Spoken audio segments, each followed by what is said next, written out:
2 Saturdays before the election, today and next Saturday. For all you that didn't register to vote, better luck next time, because you'll have to coast this one. This is Lou Benninger, and I'm sitting here with the Wikiman Santos Vigil out here on Mount Huth, out here the part of the state of Jefferson, East Linda, and we're just above the cannabis haze out here, just a tad above on Mount Huth. And we're going to be here for 3 hours for you today. We are talking live. We aren't pre-recorded fresh bread. This is just, we're on it. And so if we make a boo-boo, we done did it. We can't clean it up. And this is 1410 AM, The Patriot. If you want to dial us up, you can, 530-742-5555.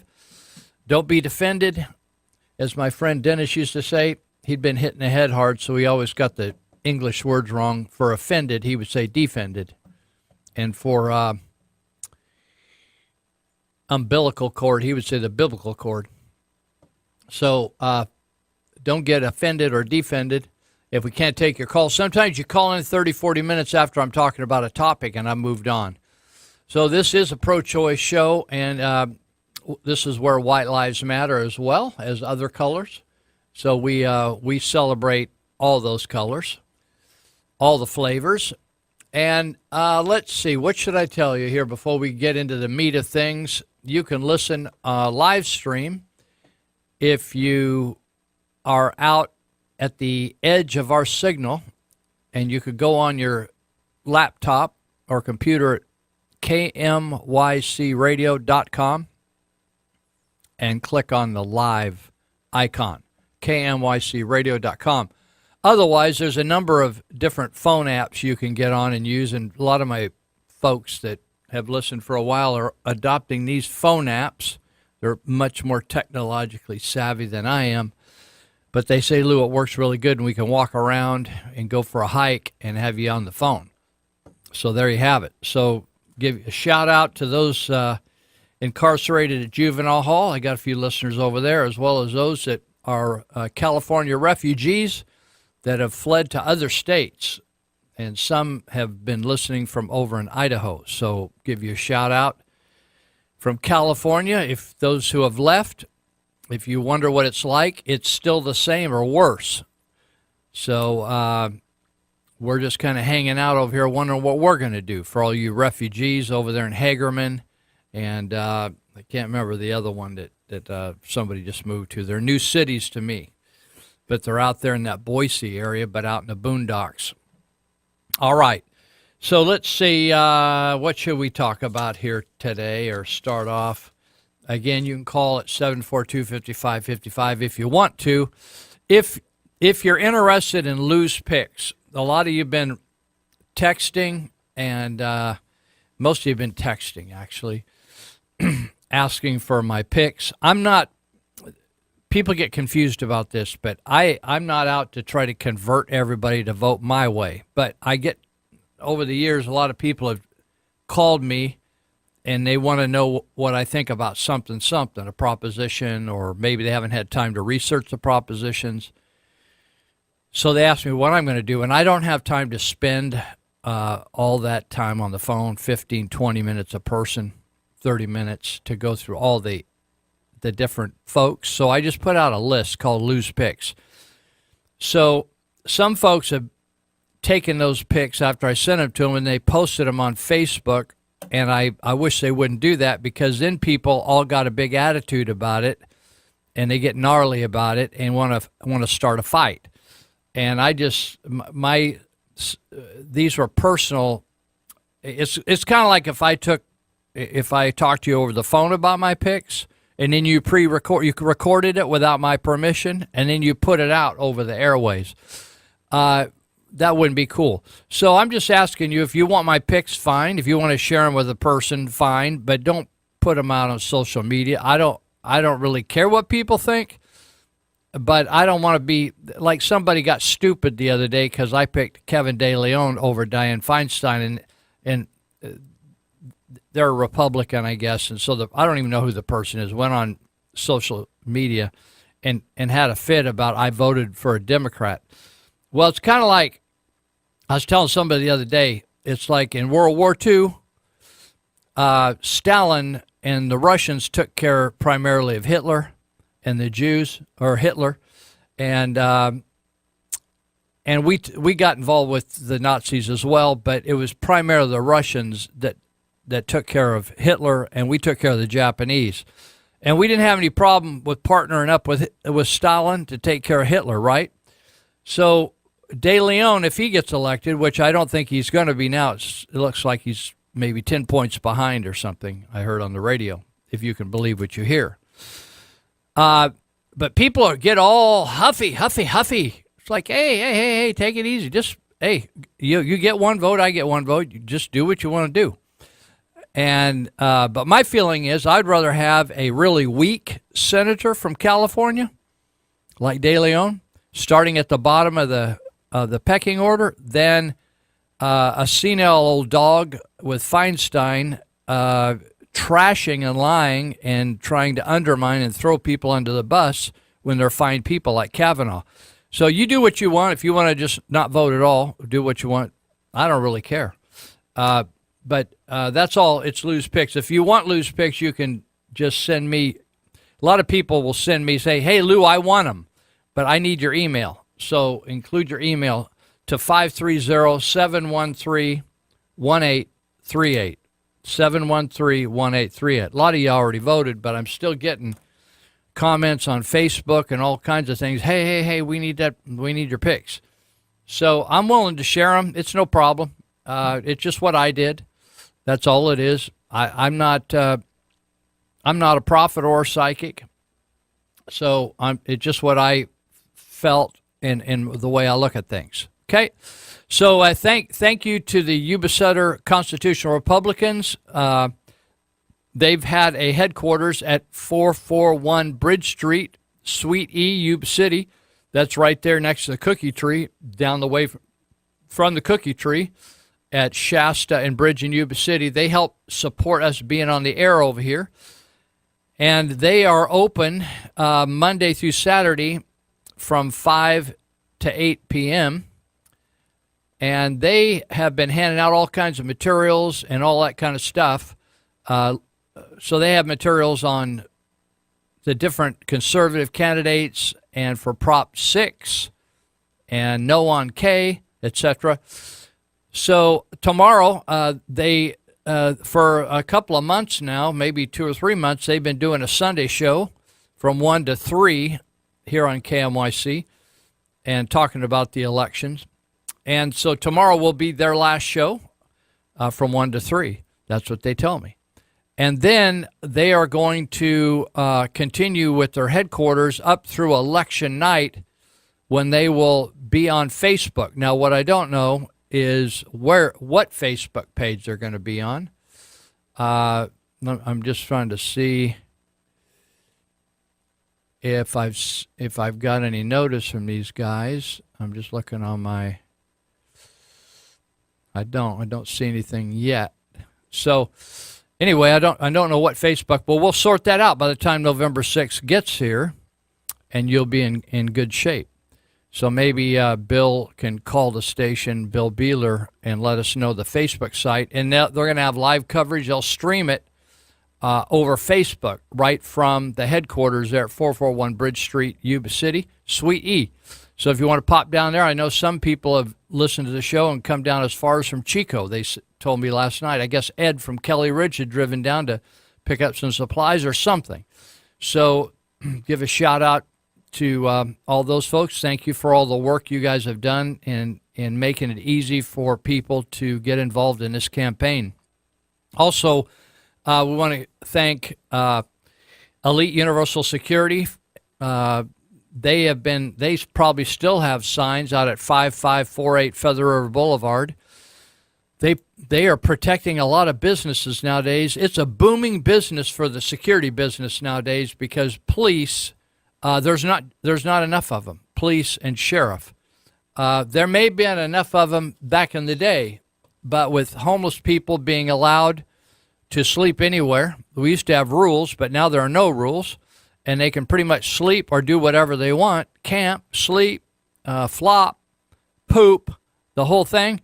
So Elite Universal Security are the people that businesses have been going to have a presence. In other words, it's just like when I go to Marysville and Yuba City are looking more third world, and California is actually looking more third world because I travel to third world countries and do some work overseas, and so I get to see it. And so it's very common in third world countries where you'll have a security guy or gal at every business, every significant business, because they don't want to rely on the police state. They just have their own security. They pay for it, and they just charge the customer. And so more and more, that's what's happening in Yuba City, Marysville, because the homeless situation's out of control. Panhandlers are hitting up people. People are feeling intimidated. People are under the influence out in the parking lots.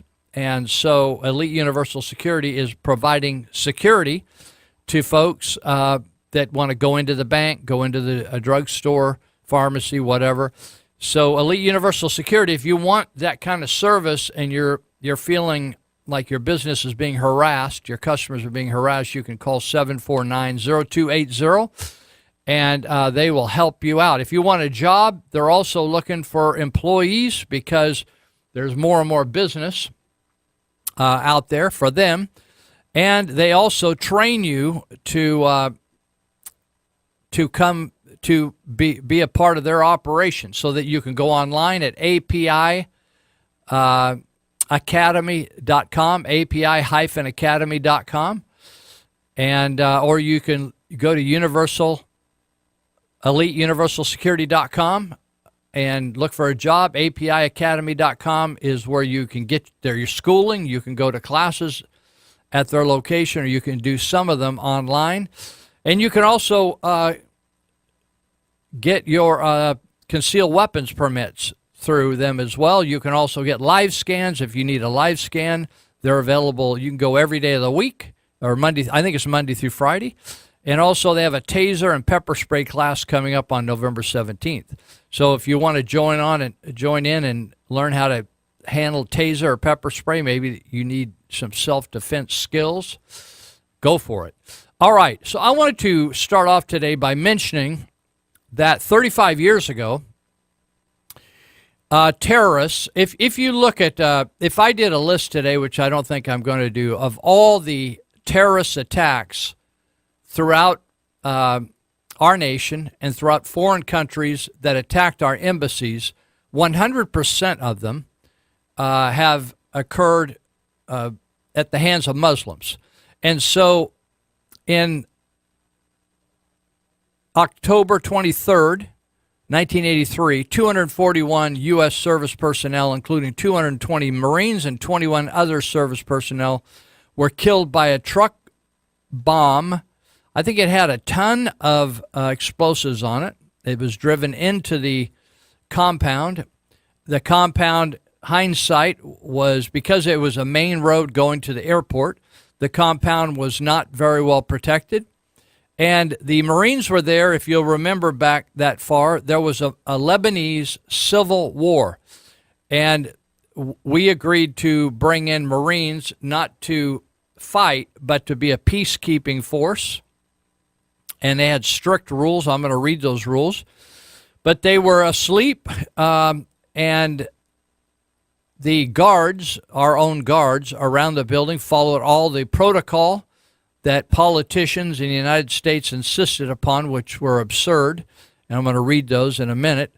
But there were 300 service members that were living at the 4-story building near the airport in Beirut. There were 1,800 in all stationed in the Beirut area at that time. So this was the greatest loss of life since Iwo Jima during the Second World War, and it was also the greatest loss of life in one day, one incident, since the Tet Offensive in the 1970s in Vietnam. So, or I think it was 1969. So let me just give you a timeline. In 1982, Ronald Reagan, the president, sent Marines to Lebanon on a peacekeeping mission. 2,000 pounds of explosives on October 23rd did the damage to the 1st Battalion, 8th Marine Regiment Battalion Landing Team Barracks. February 1984, troops were withdrawn from Lebanon. 1985, Inman report was released. It finds that the Marine officers did not take proper steps to protect the barracks against terrorist attack. 2003, this is so amazing to me. I want you to just listen to the timeline. We started off in 83, right? Hold that 83 figure. May 30, 2003, a U.S. federal judge rules that the terrorist group Hezbollah carried out the attack at the, this is 20 years later, a judge figured out that the Hezbollah carried out the attack at the direction of the Iranian government. The ruling allows families of the victims to sue Iran. Now I want you to think, if you had lost a husband or a wife, son or daughter there, this is 20 years after the death, a federal judge finally says you can sue the Iranian government. Now we're up to 2007. A U.S. District Judge, Royce Lamberth, orders Iran to pay $2.65 billion to survivors and to family members of the service members killed in the 1983 bombing. Now we're up to 2010. A lawsuit filed in New York City seeks to force Iran to pay the $2.65 billion. 2012, Judge Lamberth again issues a judgment against Iran for $2.1 billion to be paid to families and survivors of the attack. We did this once. Now we did it twice. Now we did it 3 times. 2013, U.S. District Court Judge Catherine Forrest rules to release $1.75 billion of Iranian funds held in New York City bank account to set up a fund for families of the victims of the 1983 bombings. So that's 30 years later. Now, how many do you think are still living? Certainly a lot of the parents have died, right? So, in other words, they froze Iranian funds that were in the U.S., and now they're releasing them 30 years after the event. 2014, a federal appeals court affirms a 2013 ruling, okay? So the Iran government appealed the ruling in 2013 to 2014. And April 20, 2016, the Supreme Court of the United States ruled that the families of the 1983 bombing, this is 30, what's that? Is it 33? It's 27, it's 43 years later. Is that what it is? 17. It's actually 33. 33 years later since the incident. I want you to think about it. You wake up and you get a call or a visit from a chaplain from the military that says your son or daughter, they're dead in the rubble of that 4-story building that collapsed, right? It's like the World Trade Center collapsed, right?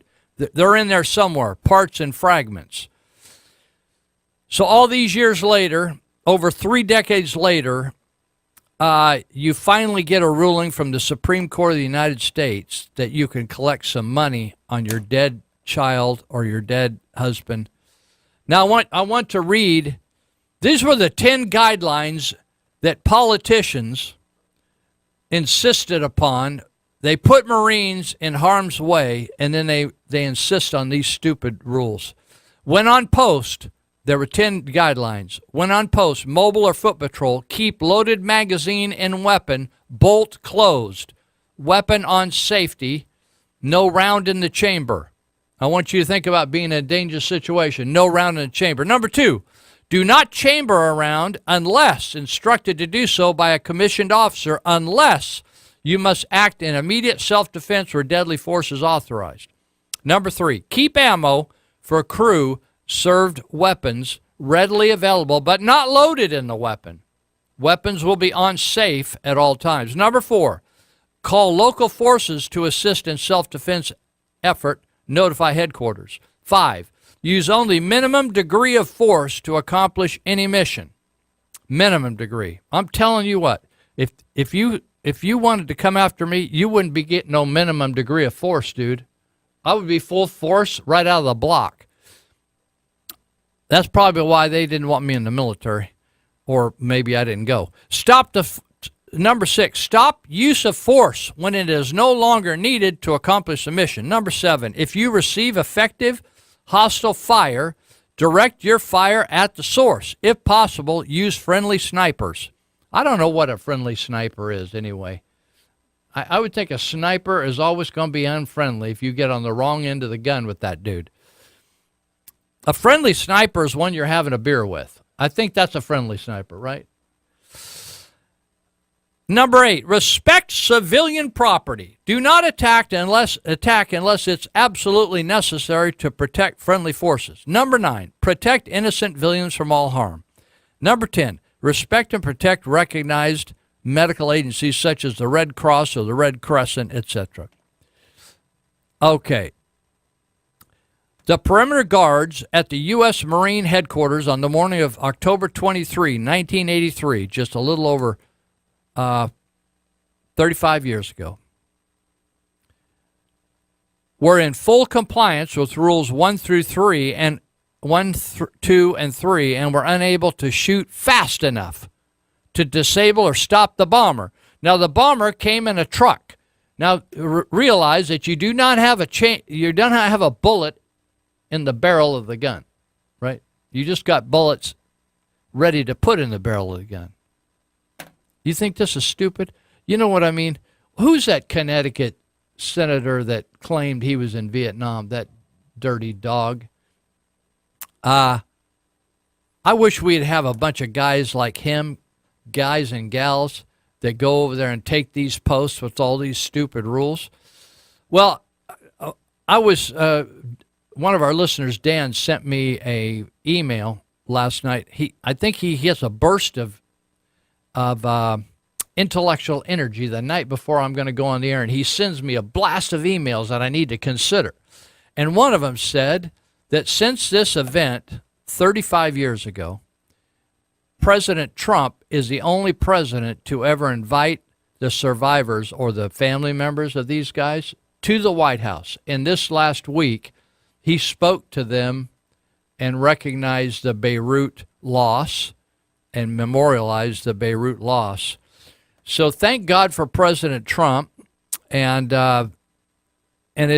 you know, my friends who fought in Vietnam, when I got out of high school, we all had to already be registered for the selective service once you turned 17, and then you had to go down and get a physical once they called you your name or number, and then you had a choice to go into college, take 12 units, and be successful at those 12 units. You couldn't just go to work. You had to go to the military. That was required. It was mandated. But many of my friends who fought in Vietnam were so bitter because they felt like every time they had a chance to defeat the enemy, the politicians who are spineless and sissies would tell them they couldn't take the battle to the enemy. So it's just so frustrating. And I meet even guys and gals coming from Iraq and Afghanistan who today had the same feeling that their hands were tied in so many ways. So it's for all the family members. I don't know whether anybody would be listening to this show, but we just send our regards and our thoughts and sadness at this great loss, and that the fact that it took you, you know, when you have to wait 10, 20, let's just say even 2, 3, 4 years for justice when somebody does something to one of your family members, whether it's on the home front or in a foreign field, even if it's a murder, and you have to wait for years for justice, that's really no justice. And then you have to wait for over 30, 30 years, over 3 decades to get compensation, financial compensation. It's just unbelievable. It's just so ridiculous. The system just works way too slow. So we're going to take a break. We'll be right back. We're here for 2.5 more hours.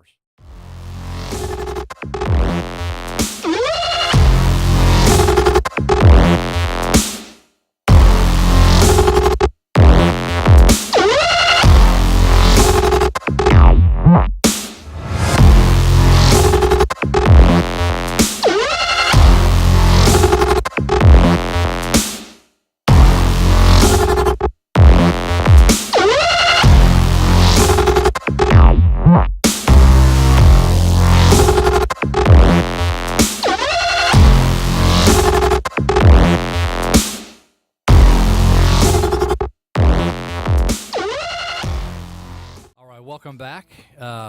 You're listening to Lou Benninger here with Live with Lou. I got a text here from Eddie. He says, "Hey Lou," he says, "I went to that One-Eyed Blind Media on YouTube and searched for your show. I found it, but it shows a picture that looks like Mr. Magoo. Is it supposed to be you? I listened and it sounded just like you." Well, yeah, there is a photo. There is a caricature or whatever. What do you call it? Cartoon character, Mr. Magoo, because to some of my friends, I've referred to myself as that. Magoo was kind of crashing his car. Things were blowing up on each side of him. But thanks, Eddie, for sending that. Yeah, that's. I don't quite look like that. I think, though, I'm approaching that look. And but I had neglected, when I was telling you how you could listen to the show, I had neglected to mention One-Eye Blind Media. So thanks for the reminder, Eddie. One-Eye Blind Media is a YouTube channel run by a friend named Chris Starkey, who extended the reach of this show because a lot of people said, "Lou, we can't listen on Saturday. We're busy. We got honeydews we're working on," or something. Or we want to listen to that again because you said something that was weird or wrong, or somebody wants to come after me or something. So you can go on to YouTube and then type in One-Eye Blind Media with a space in between each word, just like you would in a sentence, One-Eye Blind Media. And then there's a number of things on that channel, not just me. So just look for Live with Lou and then look for the date you want, okay? So thanks, Eddie, for the reminder. That keeps us all straightened out here.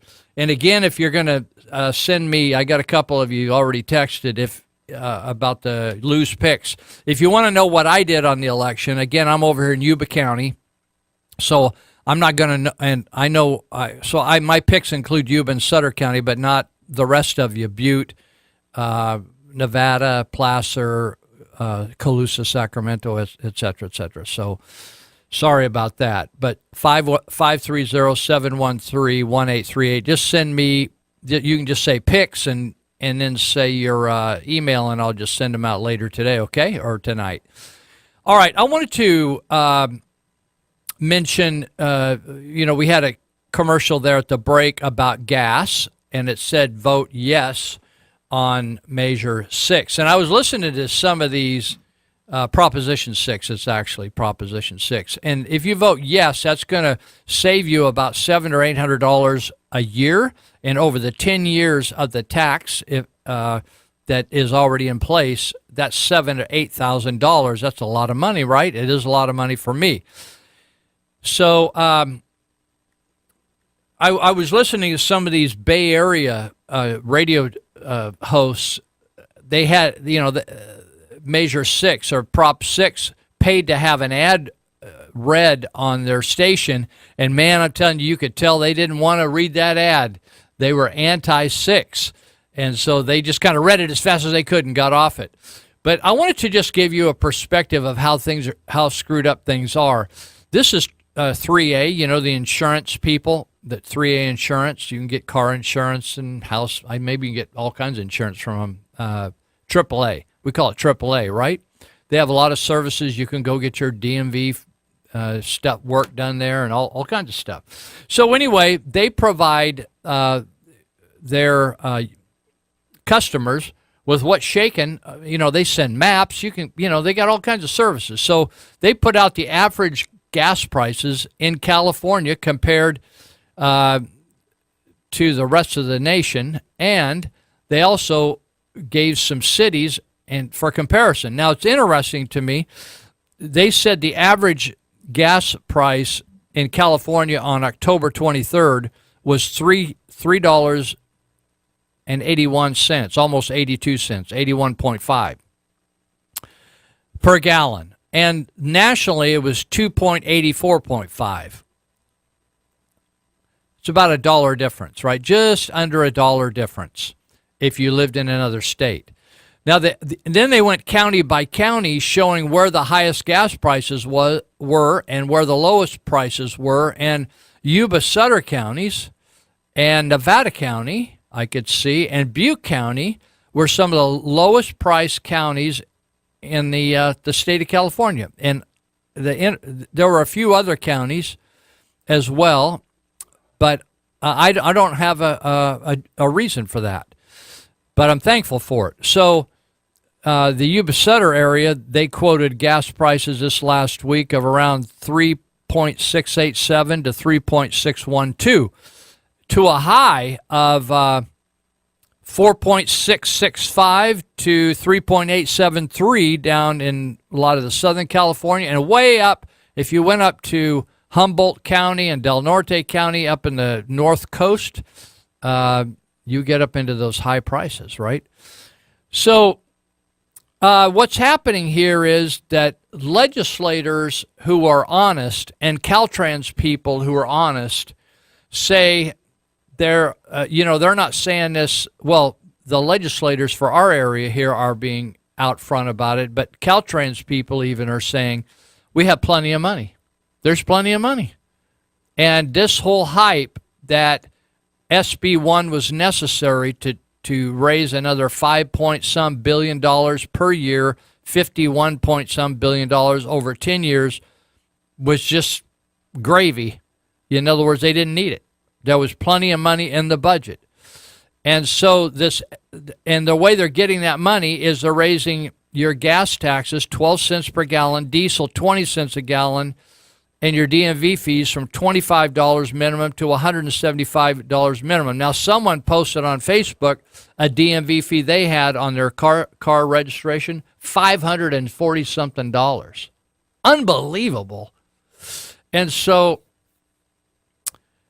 right now there's all kinds of advertisements on the media saying if we vote against Measure 6 or against Prop 6, vote against it, vote against the repeal, it's going to stop thousands of road projects and bridge projects and infrastructure improvements that are in the pipeline or actually where they're working on them today. That is a lie. That's a complete lie. The only person that would shut those projects down would be the legislature itself, the legislators themselves.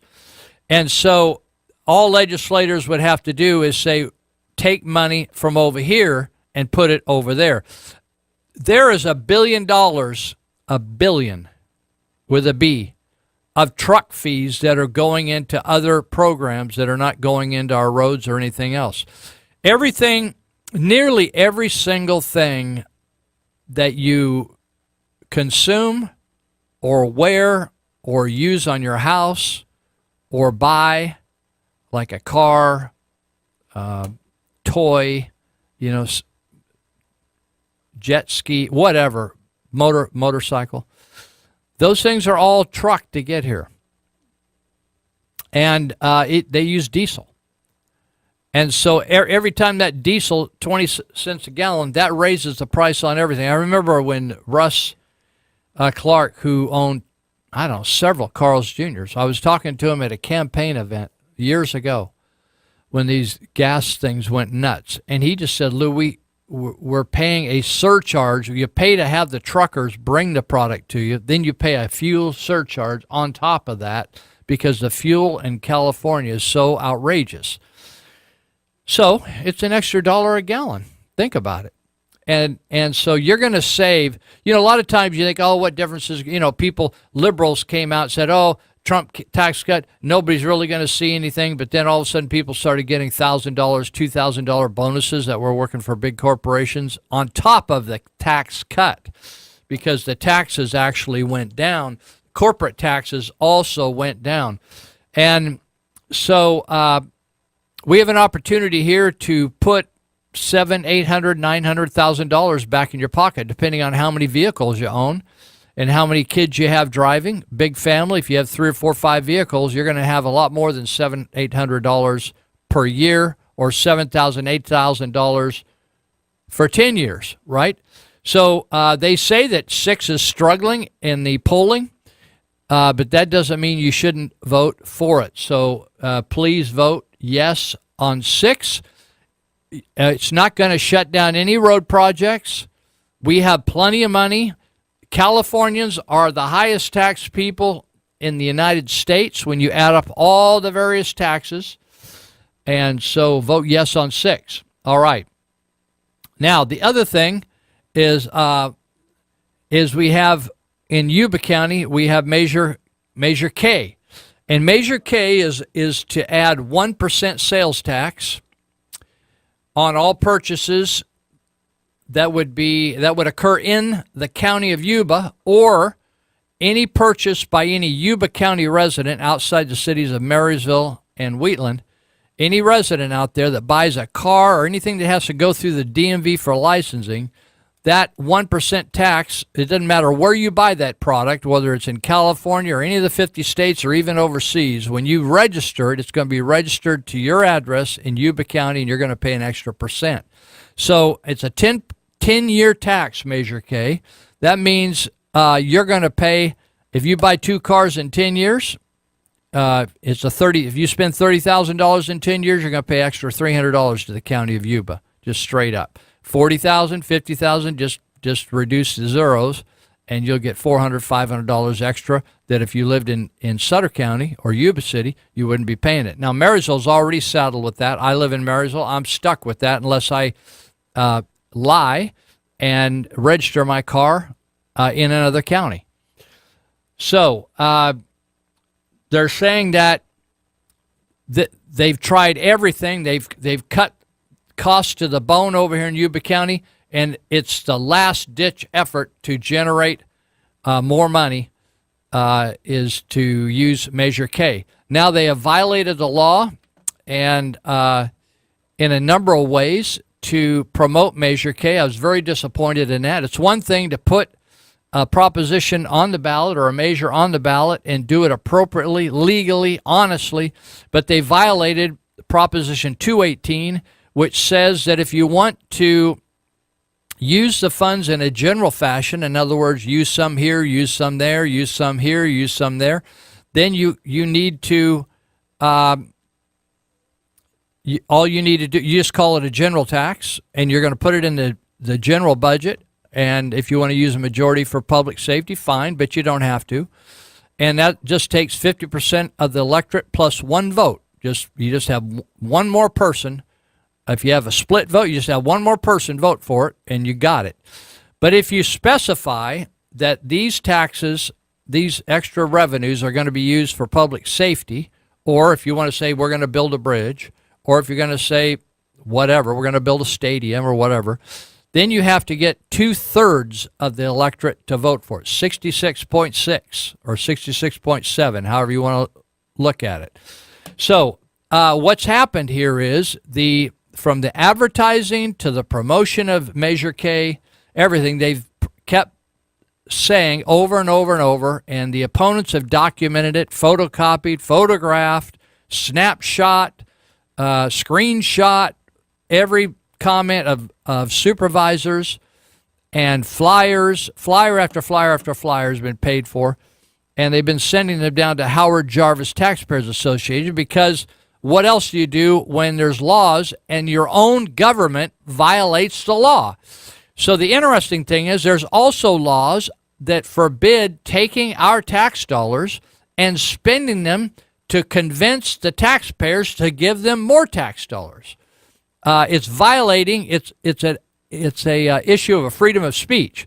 Now, I'm going to read you about this from John Kupal, who's the president of Howard Jarvis Taxpayers Association. Now, I wrote an article for the Territorial Dispatch that talked about this tax blitz on us, and in it, I said go to HJTA, Howard Jarvis Taxpayers Association.org, and when it opens up, right at the top of the page, you can take a little quiz, or you can take a test, or you can get an answer to your situation. And the question is, how much would your taxes be if we didn't have Proposition 13 protection of our property taxes? So they said all you have to do is put in a guesstimate of the market value of your house, put that in one little box, and then hit go. And I found that my taxes would be 800% higher. This is 1978 to now. And I would pay more than $5,000 more a year for my property taxes because of Prop 13. Now, this is John Kupal.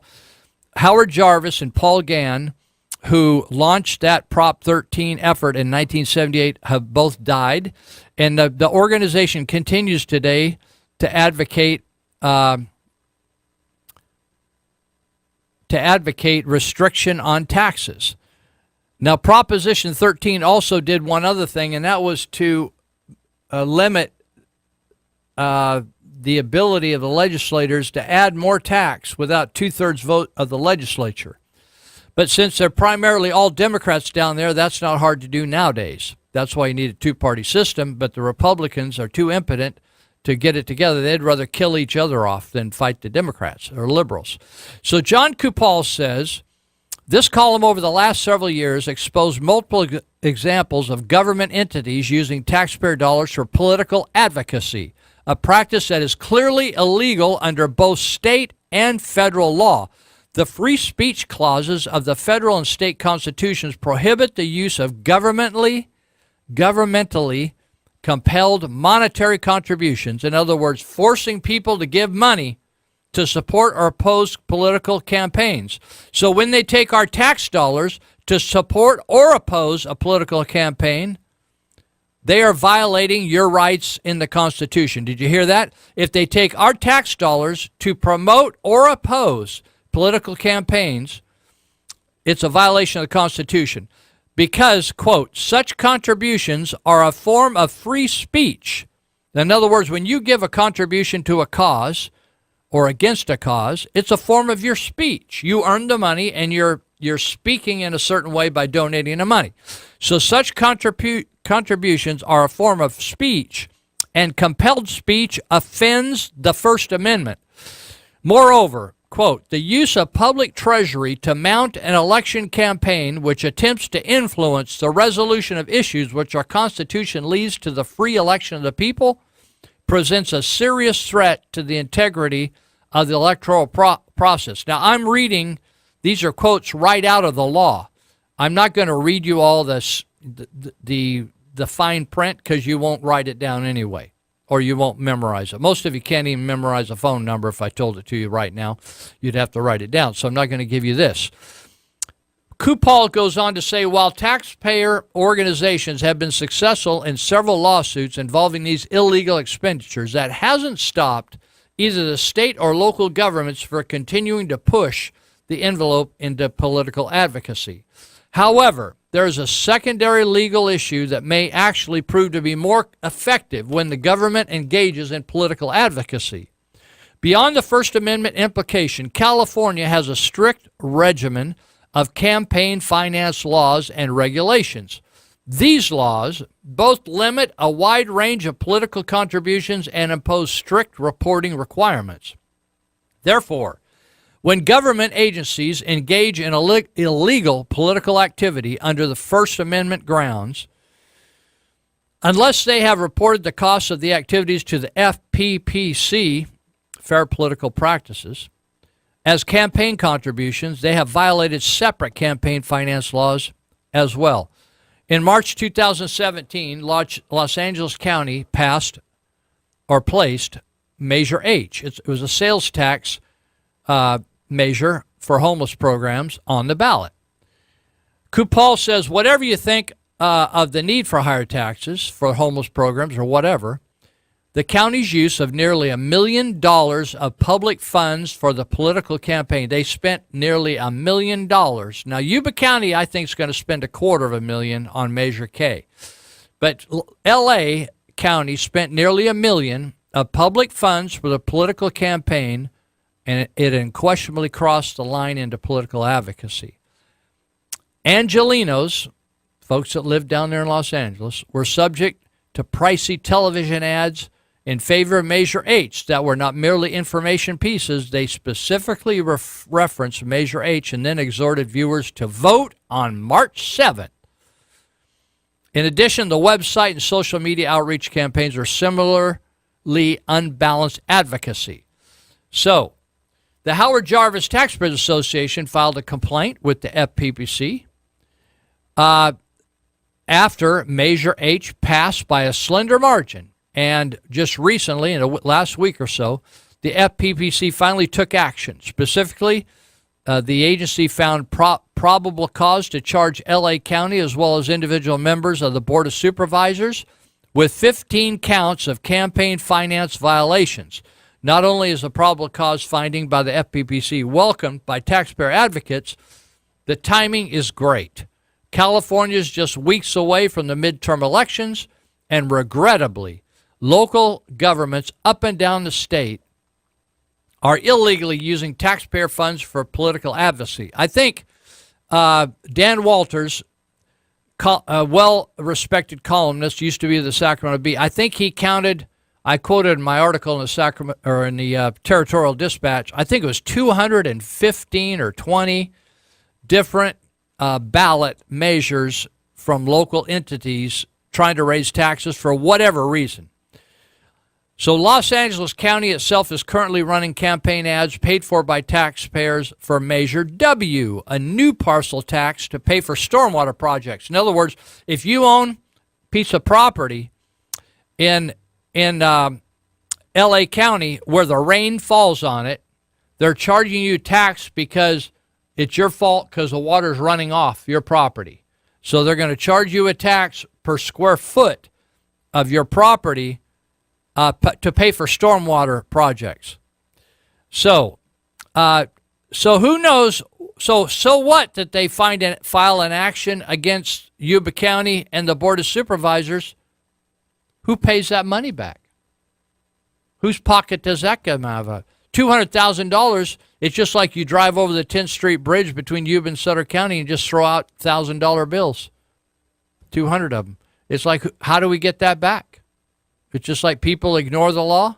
You got to obey the law. You're a citizen. But we're running the thing. We don't need to obey the law. Isn't that interesting? So I've been advocating no on Measure K.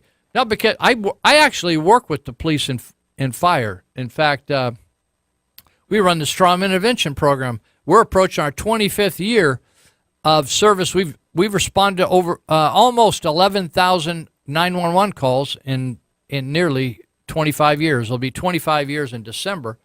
Is our anniversary start. And we have contributed. We contribute, when you add up the amount of hours we spend in each year in trauma intervention, and if you take the volunteer amount that the government says a volunteer is worth this amount, it's over $20 an hour. If you add that up, we're spending over $900,000 in service work for the counties of Yuba and Sutter each year. So anyway, no on K, yes on 6. I want to talk about it when I come back.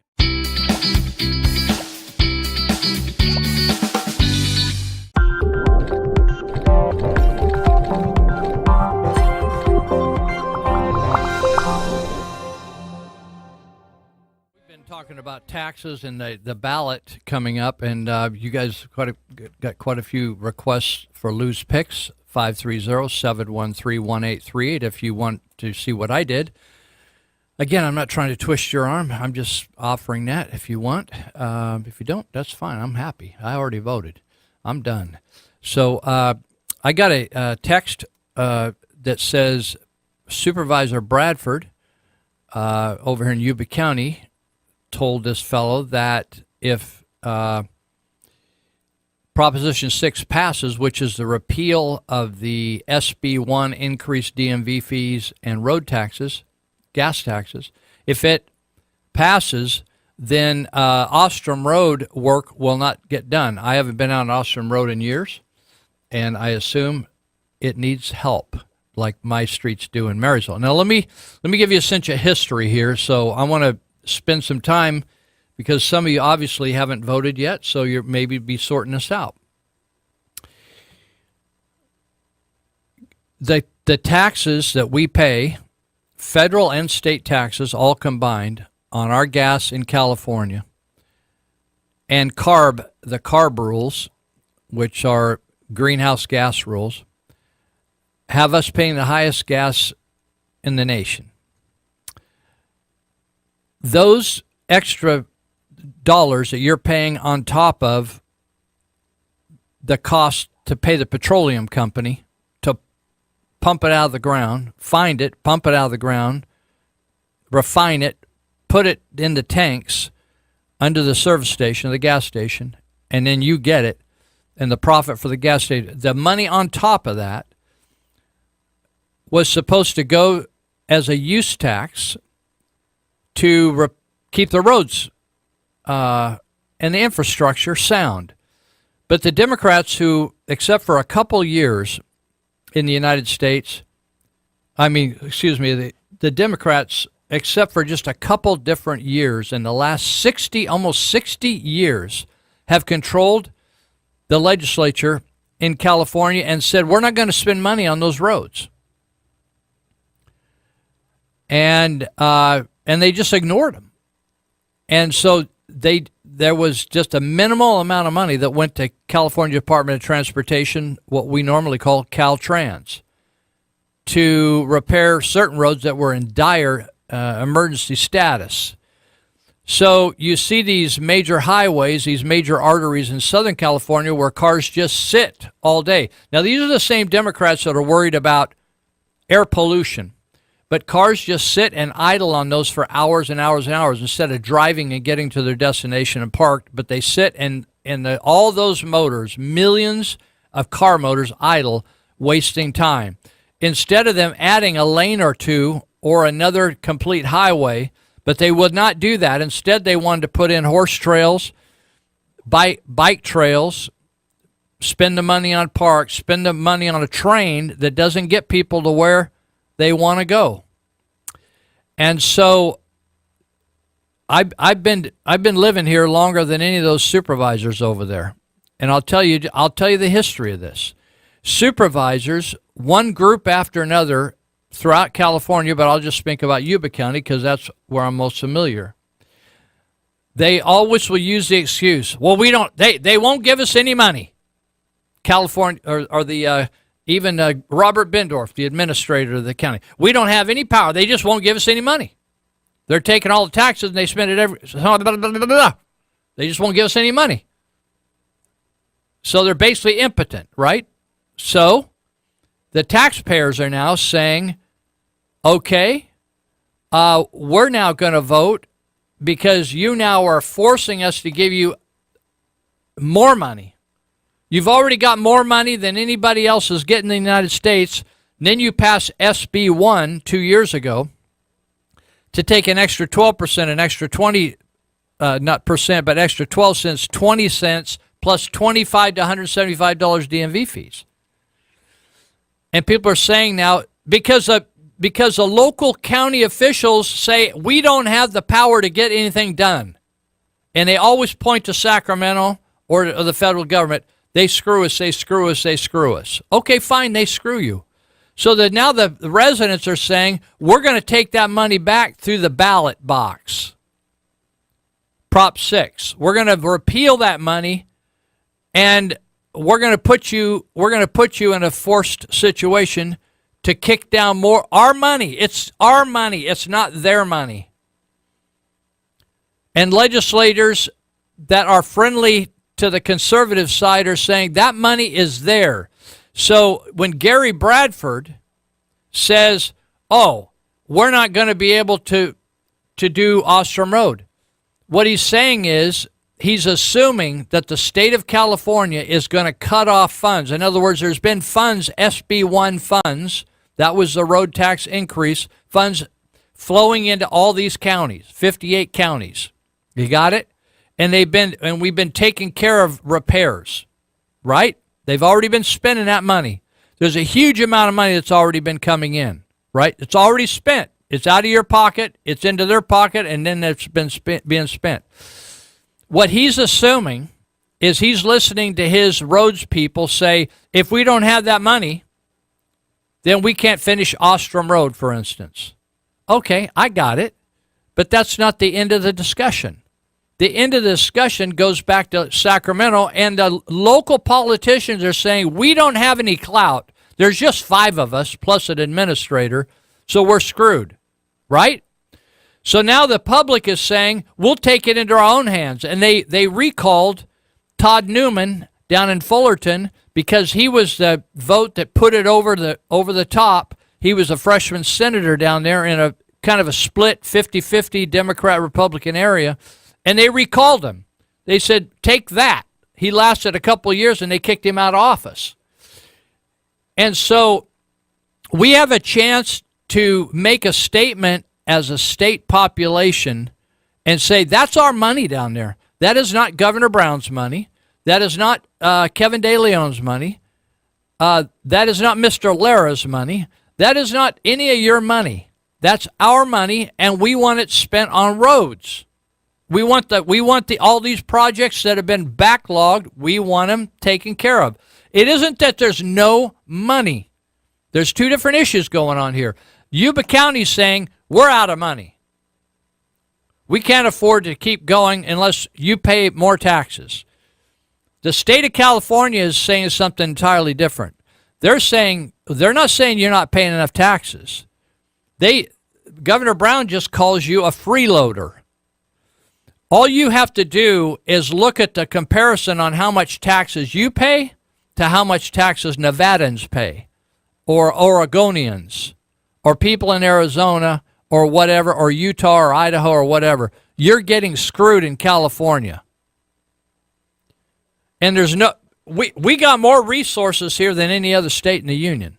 We have more fuel resources under our ground than any.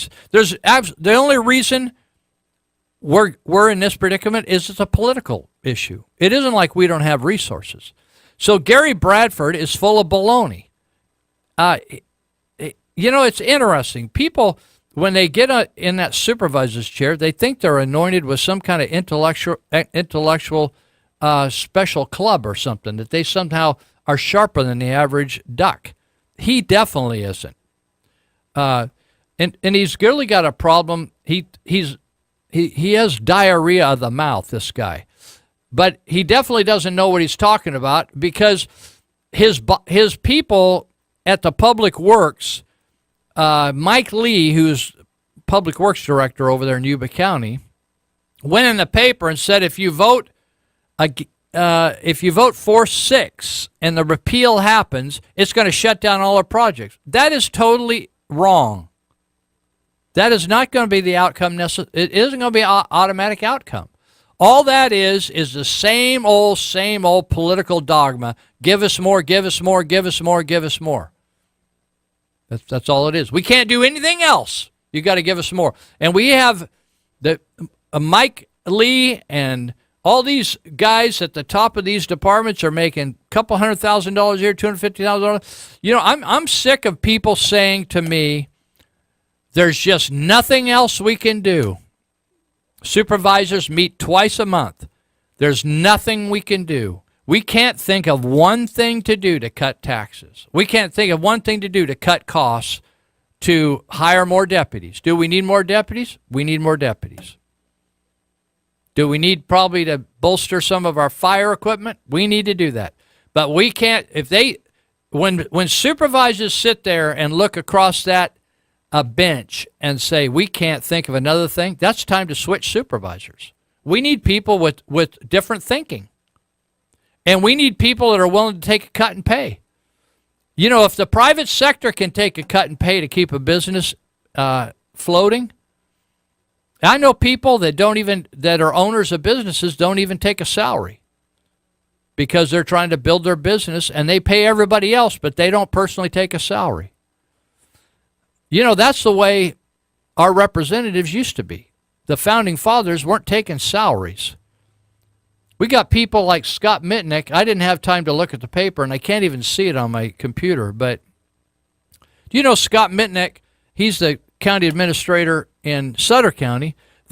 They supposedly they haven't given their deputies over there a raise for, like, I don't know, some people say 10 years, some people say 13 years.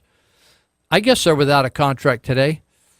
Scott Mitnick flies back and forth to Ventura County. If he gets a ding in his windshield, we pay for it in his car.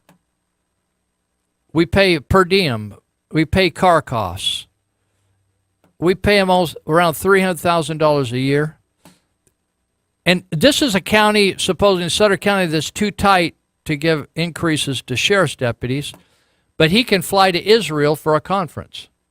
I want you to think about that for a minute. I was telling somebody on the phone the other day, when the downturn hit, and I was on the board, school board for Yuba County with Rick Teagarden as superintendent.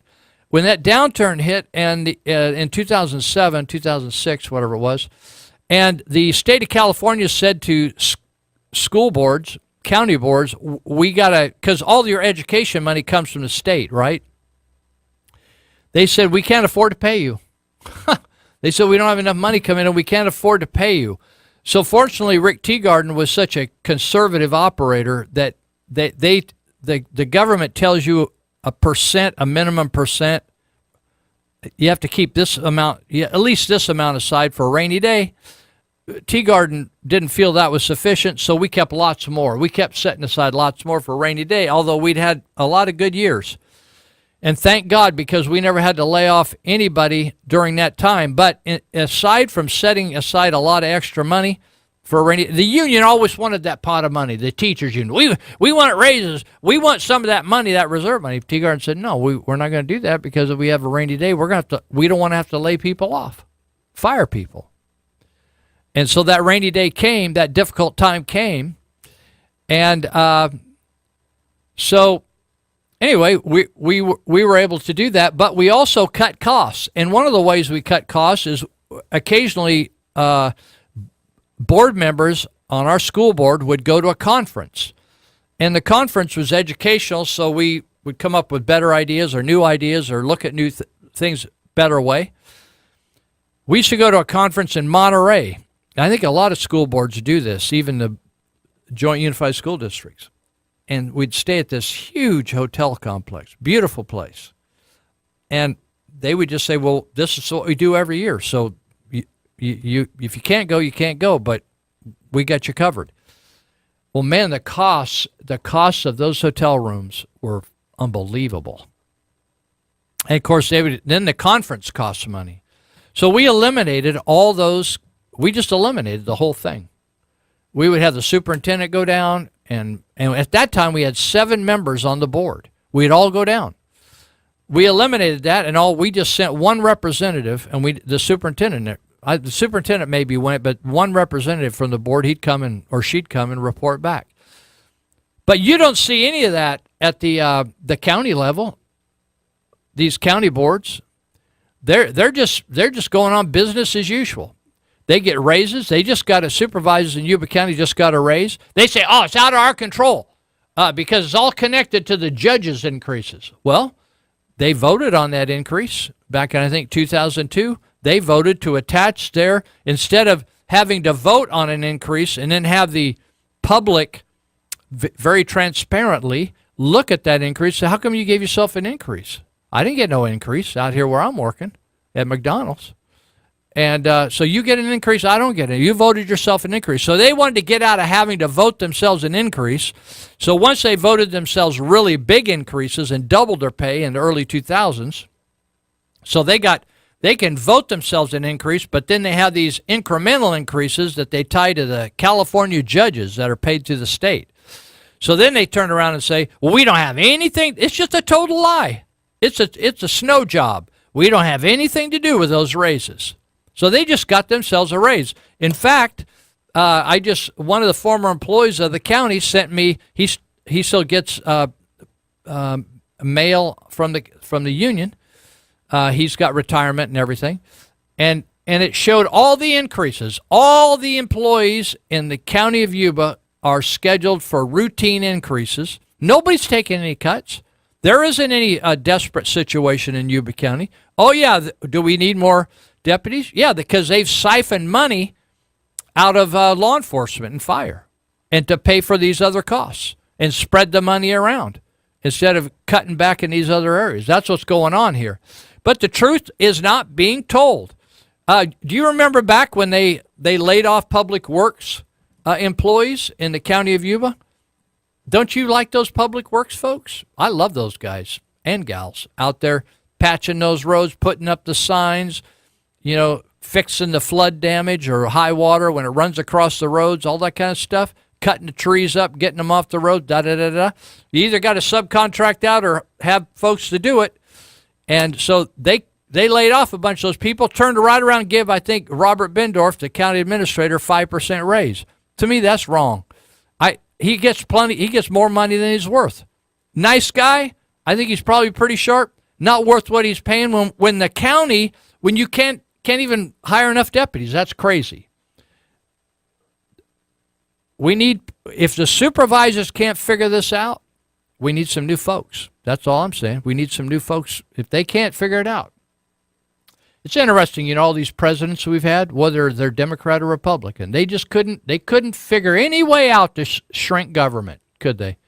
And now all of a sudden we're 16,000 people less in the federal government because of one guy in 2 years, just one businessman in 2 years it's not just any businessman either. That dude's got a backbone. He may get shot. They may put him out of office in a coffin, but at least he's got some backbone, which a lot of these people simply don't. I don't care whether they're Republican. Some people say, oh, well, I just got a text here. Oh, I don't know whether he's a Republican or Democrat. Honestly, people, a lot of these Republicans are they're not worth the soles their shoes are built upon. They're useless. They're just useless politicians. They just go along to get along. They do what everybody's done for years, and then they take all the credit for it when anything positive happens, and they always blame somebody else when it doesn't work out. So it's always Sacramento's fault. It's always the federal government's fault. It's always CalPERS' fault, but nobody is mounting an onslaught to change anything. So then when the public goes out, that's why the Constitution gives the public the right to put things on the ballot themselves and change things because the politicians will not do their job. So we got screwed by the state legislators, and so we're going to repeal. We want to repeal that SB 1, which is vote yes on 6. Now, I was just talking to someone the other day. We could repeal Measure C, which is the Marysville tax increase that we've been living with. That's bringing in all kinds of money, and they're spending it left and right. I'm going to talk about that. I'm going to talk about that here in a minute. In fact, I'll get over there now. So, but you can always repeal a tax. You can repeal it. It's a 10-year tax from 2016 to 2026. Anything bought in the city of Marysville or bought by any city resident anywhere in the world, if it has to go through the DMV, you're going to pay an extra 1%. Now, I heard from a lady this morning on Facebook that got her ballot. You remember early on this Measure K in Yuba County, there was a mistake on the sample ballot, and I think it said people in Marysville were going to vote on it, but it was just a mistake. So that got sorted out. It was misinformation. It didn't really hurt the voting. It was just misinformation. But now a lady that claims she lives in District 10, which is outside the city limits of Marysville, she claims that Measure K isn't on her ballot. So she wants to vote against Measure K, and she said, how come I don't get to vote on Measure K? I live outside the city limits. Now, I don't know whether the levy is at the city limits all the way around. Once in a while, I hear that even Yuba Sutter Disposal right out there outside the levy is actually, somebody said it's in the city limits. I've never asked anybody that knows what's going on. But anyway, Measure C was the measure. We fought it a year or so before, about 18 months before, and beat it. It was another measure at that time. And then as soon as they lost, they put it right back on the ballot as a Measure C, and it passed. And so they are cashing in on Measure C, and I'm sure that the county is licking their chops, drooling over that money, because they are bringing in like almost twice as much money as they projected. Now, when we were sold that bill of goods called Measure C, the big push was it was for police and fire. But the way it was listed, let me read it to you. Shall the city of Marysville, this is the ballot thing on Measure C, shall the city of Marysville enact a 1% sales tax for general municipal purposes, such as fire safety, police protection and emergency response services, traffic safety, streets and sidewalk repair, park improvements and maintenance, reducing debt, and rebuilding financial reserves with the following restrictions. The tax shall expire after 10 years on October 31, 2026. Annually, the city shall publish a report of how much tax revenue was received and how that money was used. So I had mentioned on the radio that I was concerned that I never saw a public profession of how that money was spent. And we did go through a change in managers, city managers, and when Marty Brown, the new manager, came in, that we also lost our financial management guy. He quit. So things were in a little bit of disarray, and they had to catch up, so they didn't get stuff published. But she sent me over the budget for 2018, 2019, and it told what it gave a report in there, and I'll read it to you when we come back about how that money was spent to give you an idea of how these measures turn out.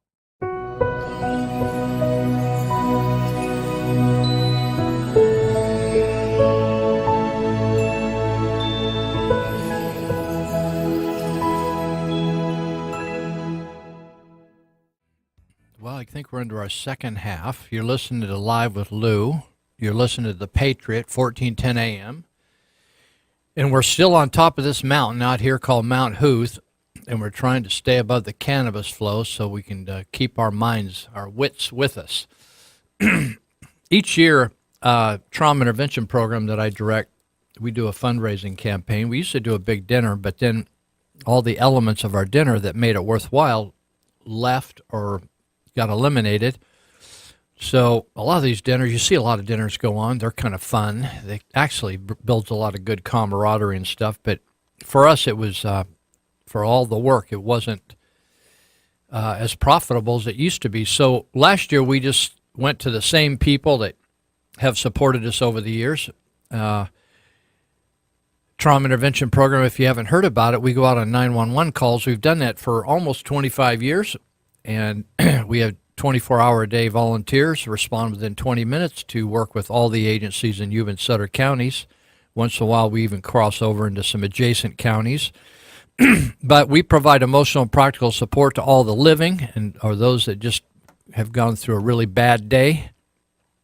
And so we raised some money. So last year, we just went to the people that have supported us in the past and to others who might be interested and said, hey, we're not going to do a dinner, but we could still use some help if you wanted to donate to us. So we did it that way. This is our second annual this approach of just asking folks for some help. So this last week was an interesting week because in a 24-hour period, we did 6 responses, a suicide, a baby death, infant death in the home, and 3 other deaths plus a medical emergency. Pretty busy little 24-hour. A lot of times, 24 hours, you won't do not even one call. It's not that the 911 system isn't busy. didn't see a need for us there. But if you're interested in giving to a nonprofit where all your money goes to the end result, helps people, your fellow neighbors or citizens, where not a lot of the money is taken up with administrative costs. Nothing wrong with some administration or paying somebody to run a program, but in this particular TIP program, and I think we're one of the few programs in the community, nonprofits, that don't have any paid staff, or we don't even pay for an office, or we don't even pay for utilities.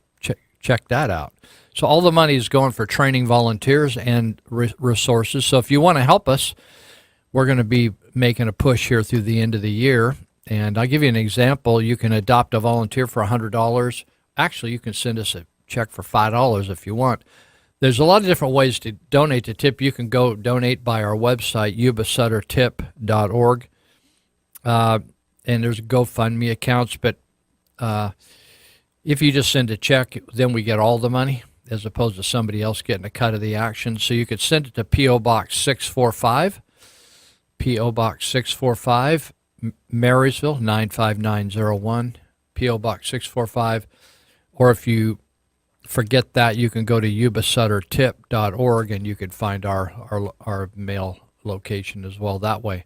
So that's that. I wanted to read this to you as on the tail of that Dennis Prager clip we listened to during the break. This is called the Sweat Pledge. You ever heard the Sweat Pledge? From Mike Rowe, you know, the guy that does the jobs on the job, Mike Rowe, the jobs guy. My friend, who's Steve Scarano, who was a Marine, after he got out of the Marines down in the San Diego area, he joined the Oceanside Police Force, and I think he did 31 or 32 years there and still lives down in that area. But he did every job for the department, I think, except he never became the chief. But the Sweat Pledge, the subtitle is "Skill and Work Ethic Aren't Taboo." We have really lost, particularly the younger generations, have lost the whole concept of what's going on. Oh, by the way, Isaac Mattei, Isaac Mattei, Wikiman and I gone to church with Isaac. He and his wife are from Romania. He escaped the Ceausescu oppressive government. Remember, Ceausescu was the ruler who allowed children to starve in orphanages but lived in basically a gold-plated mansion. And when they took over the country, they hung him. Do you remember that? They hung old Ceausescu. I thought, thank you, Jesus. So anyway, Isaac escaped. Those are the days in communism where they wouldn't allow you to leave the country. You couldn't come in and you couldn't go out. You were a captive. It was like you were in jail in your own country. But he escaped. And the other day, Isaac works for Sutter County right now, and the other day he was talking to some young employee over there. I think it was a she. And they got into a political discussion about something, and he says, "Oh, what do you believe in?" She said, "Oh, I believe in socialism." He said, "You ever lived in a country where they did that?" No, she was an American idiot, is what she was. And so she had no idea who she was talking to. But I want to read these points on the Sweat Pledge. It says, "I believe that I have won the greatest lottery of all time. I am alive. I walk the earth. I live in America. Above all things, I'm grateful." Number 2, I believe that I am entitled to life, liberty, and the pursuit of happiness. Nothing more. I also understand that happiness and the pursuit of happiness are not the same thing. Number 3, I believe there is no such thing as a bad job. I believe that all jobs are opportunities, and it's up to me to make the best of them. Number 4, I do not follow my passion. I bring it with me. I believe that any job can be done with passion and enthusiasm. I deplore debt. Number 5, I deplore debt. Hold on. I deplore debt and do all I can to avoid it. I would rather live in a tent and eat beans and borrow money to pay for a lifestyle I cannot afford. Number 6, I believe my safety is my responsibility. I understand that being in compliance does not necessarily mean I'm out of danger. Number 7, I believe that the best way to distinguish myself at work is to show up early, stay late, and cheerfully volunteer for every crappy task there is. Number 8, I believe the most annoying sounds in the world are whining and complaining. I will never make them. If I'm unhappy in my work, I'll either find a new job or find a way to be happy. Number 9, I believe that my education is my responsibility and absolutely critical to my success. I'm resolved to learn as much as I can from whatever source is available to me. I will never stop learning and understand that library cards are free. Number 10, I believe that I'm a product of my choices, not my circumstances. I will never blame anyone for my shortcomings or the challenges I face. I will never accept the credit for something I didn't do. Number 11, I understand the world is not fair, and I'm okay with that. I do not resent the successes of other people. Number 12, I think I told you there were 10. They just keep on going. This is the last one. I believe that all people are created equal. I also believe that all people make choices. Some choose to be lazy. Some choose to sleep in. I choose to work my butt off. That's a sweat pledge. Well, been talking about taxes, and I wanted to give a little background to why all these cities, counties, state, other special districts and jurisdictions are all screwed up. Do you think that somebody just did a math error along the way? They just did a typical, like, misbalance their checkbook. You ever tried to balance your checkbook with your bank statement and you can't find a certain amount of money, just driving you crazy? Do you think that's what happened to all these cities, counties? No, that's not what happened. Here's what happened. Here's very simple what happened. Politicians, well, let me back up and say, at one point, government employees were not unionized until about the 60s. And then government employees, including teachers, started to unionize. And then it was a negotiation with the union, between the unions and the politicians, to determine what the benefits and pay were going to be of each job. And then politicians soon figured out that if they pleased the unions, then the unions would have their folks endorse the political candidate. And they would actually walk and go door to door for them, and they would actually donate. The union would actually donate to that candidate. That's why you see people like, I think Grace Espandola, is running for city council over in Yuba City. She constantly she's a government employee, and she gets all the union endorsements. Makes sense, doesn't it? Now, do you think that she's going to be impartial when the endorsement, when the salaries come up for the unions, for the city? Not likely.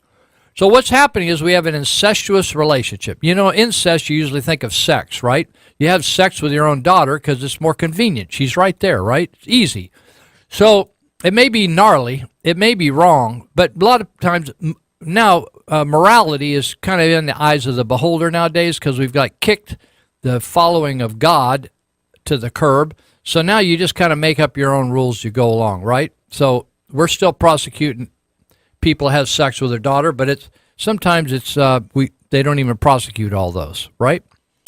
So so we have these politically and sexual relationships where the politicians have given great benefits, and it used to be and pay to government employees, and it used to be where a government job, back when I was growing up, the government jobs, what was the real benefit of a government job was steady pay and retirement, and some retirement. And but they didn't necessarily get really high pay. Now they've negotiated really high pay, and they get the best retirement. They get a better retirement than the private sector and better pay than the retirement sector. So politicians are the ones, the union cannot determine their own pay. Did you know that? Only politicians do that. supervisors, assembly members, senators, they vote their own pay. Did you know that? So they're the ones. Unions don't vote their own pay. So that means politicians had to set up this system. The union couldn't set the CalPERS up. The government, the politicians did this whole thing. They finagled this whole thing, and they have voted numerous times, time after time after time, every 3 years or every 2 years, whenever their contracts come up for renewal, they keep giving different benefits. They say, oh, well, yeah. Like, for instance, I'm private sector, right? I don't work for the government. I've never worked for the government. They would never hire me. So I have taken care of my own retirement. I pay in 100% of all the money I want to set aside for Lou Benninger is paid by Lou Benninger. And if that money increases while I do other things, thank God. But if it doesn't, that's my bad. And I put 100%. Nobody else is paying for my retirement. In the government, politicians negotiate where the taxpayers will actually pay a lot of the retirement contribution month by month for the employee. Then they have a defined benefit once they retire. For the rest of their life, they'll get 60, 70, 80, 90%, depending on the regulations and how long they were in service. They could get as high as 90% of their highest pay year for the rest of their days on this earth. Seems stupid, doesn't it? Well, it is. No one in the private sector can afford to have those kind of benefits. So what if the amount of money that was paid in month by month by month by month by either the employee or the taxpayer, what if that doesn't cover that defined benefit when that person lives 10, 15, 20, 25 years, 30 years past their working years? Well, that has to come out of the general fund of Yuba County or Butte County or Sutter County or Colusa County or Nevada County or Placer County. That is breaking your county. That's why each year they'll say in California, well, that's what Robert Bendor says, well, revenues were up, but the cost of business is up even higher. What is that? They don't specify what the cost of business is usually. What it is it's not pencils and it's not computers. Computers are getting cheaper. It's health and it's pensions. We cannot sustain a corrupt system. And you got people down there at CalPERS. Do you know who runs CalPERS? You don't have any angels coming down from heaven running that. You got corrupt politicians running that, union politicians. They just gave the head of CalPERS an I think it was $83,000 or $84,000 bonus. That's for 1 year. And they raised her pay 4%, and she's already making the $300,000 bracket. Now, you have people down there that have been corrupt and doing under-the-table stuff. It's a total nightmare. I want to ask you, if you had a real serious operation, would you go to a government doctor or a private doctor? If you could get your DMV fees taken care of, would you go to AAA insurance, or would you go over and stand in line for half a day at the DMV? Would you go to the health department to get health services, or would you go to a private doctor to get health services? I don't know of a government entity that I would rely on in favor of a private entity.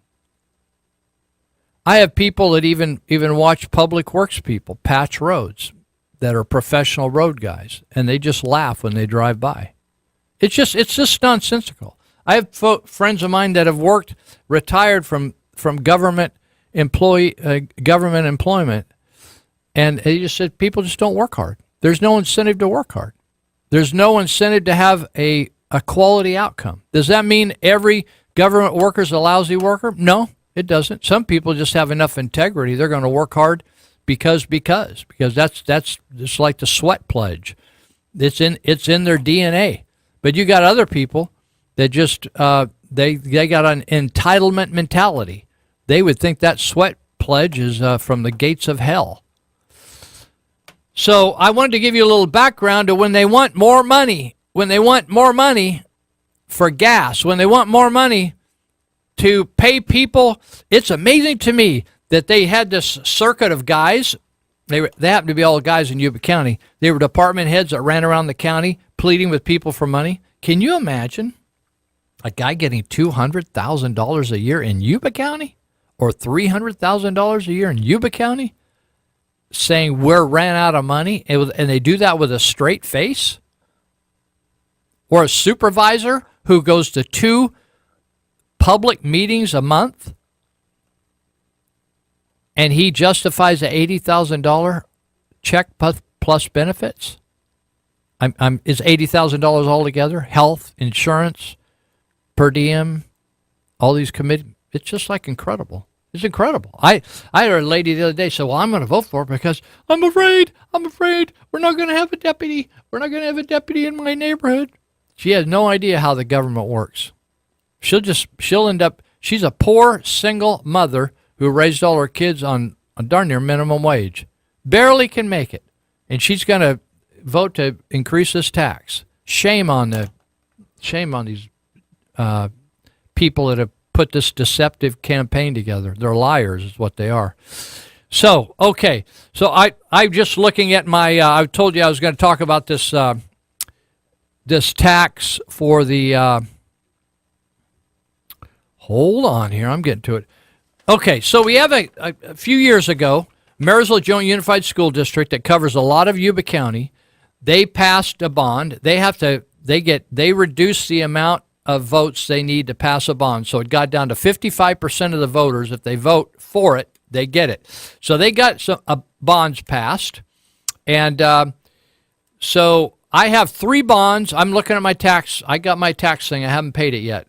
So I'm looking at it. I got 3 payments on Marysville Joint Unified School District bonds and 4 Yuba College District bonds, 4 of those. And then I got 2 levy bonds, okay? So that's a total of about $175 on top of my taxes, right? So now they want to add more school bonds. Now here's the problem I have with school bonds. One is that the taxpayer gets ripped off.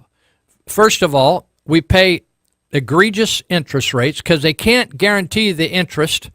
So here's what they're saying on the ballot argument. They want $74 million in bonds, and the payback, we're going to pay back to, interest when you buy a car or buy a house.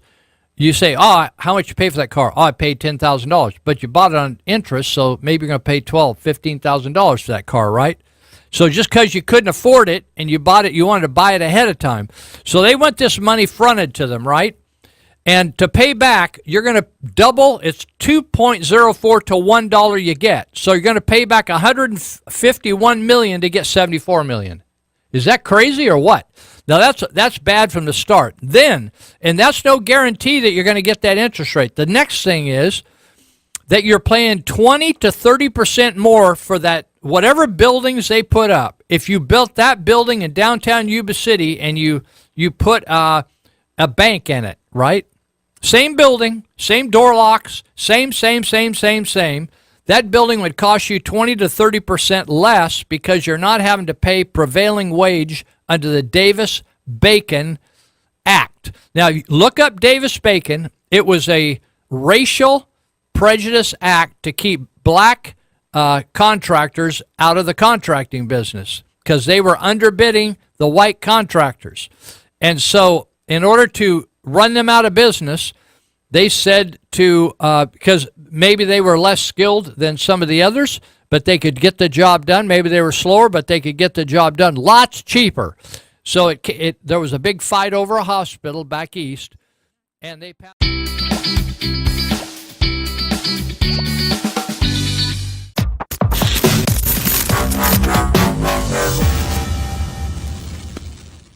We're talking about ballot measures and just even if I don't know what your ballot measure is, if you're paying on school bonds, there's about 4 or 5 bonds on my ballot. I voted against all of them. I'm tired. I don't borrow money as a general rule. I just don't borrow because I don't want to pay back more than it's worth. And here's the thing, as I was mentioning as we left off with the commercials, With the Davis-Bacon Act, it's forced. It's the unions running the government, forcing us to pay more than we need to pay for the same buildings you could build yourself with the same exact materials, same exact quality, same regulations, and you have to pay 20, 30% more in wages. It's just crazy.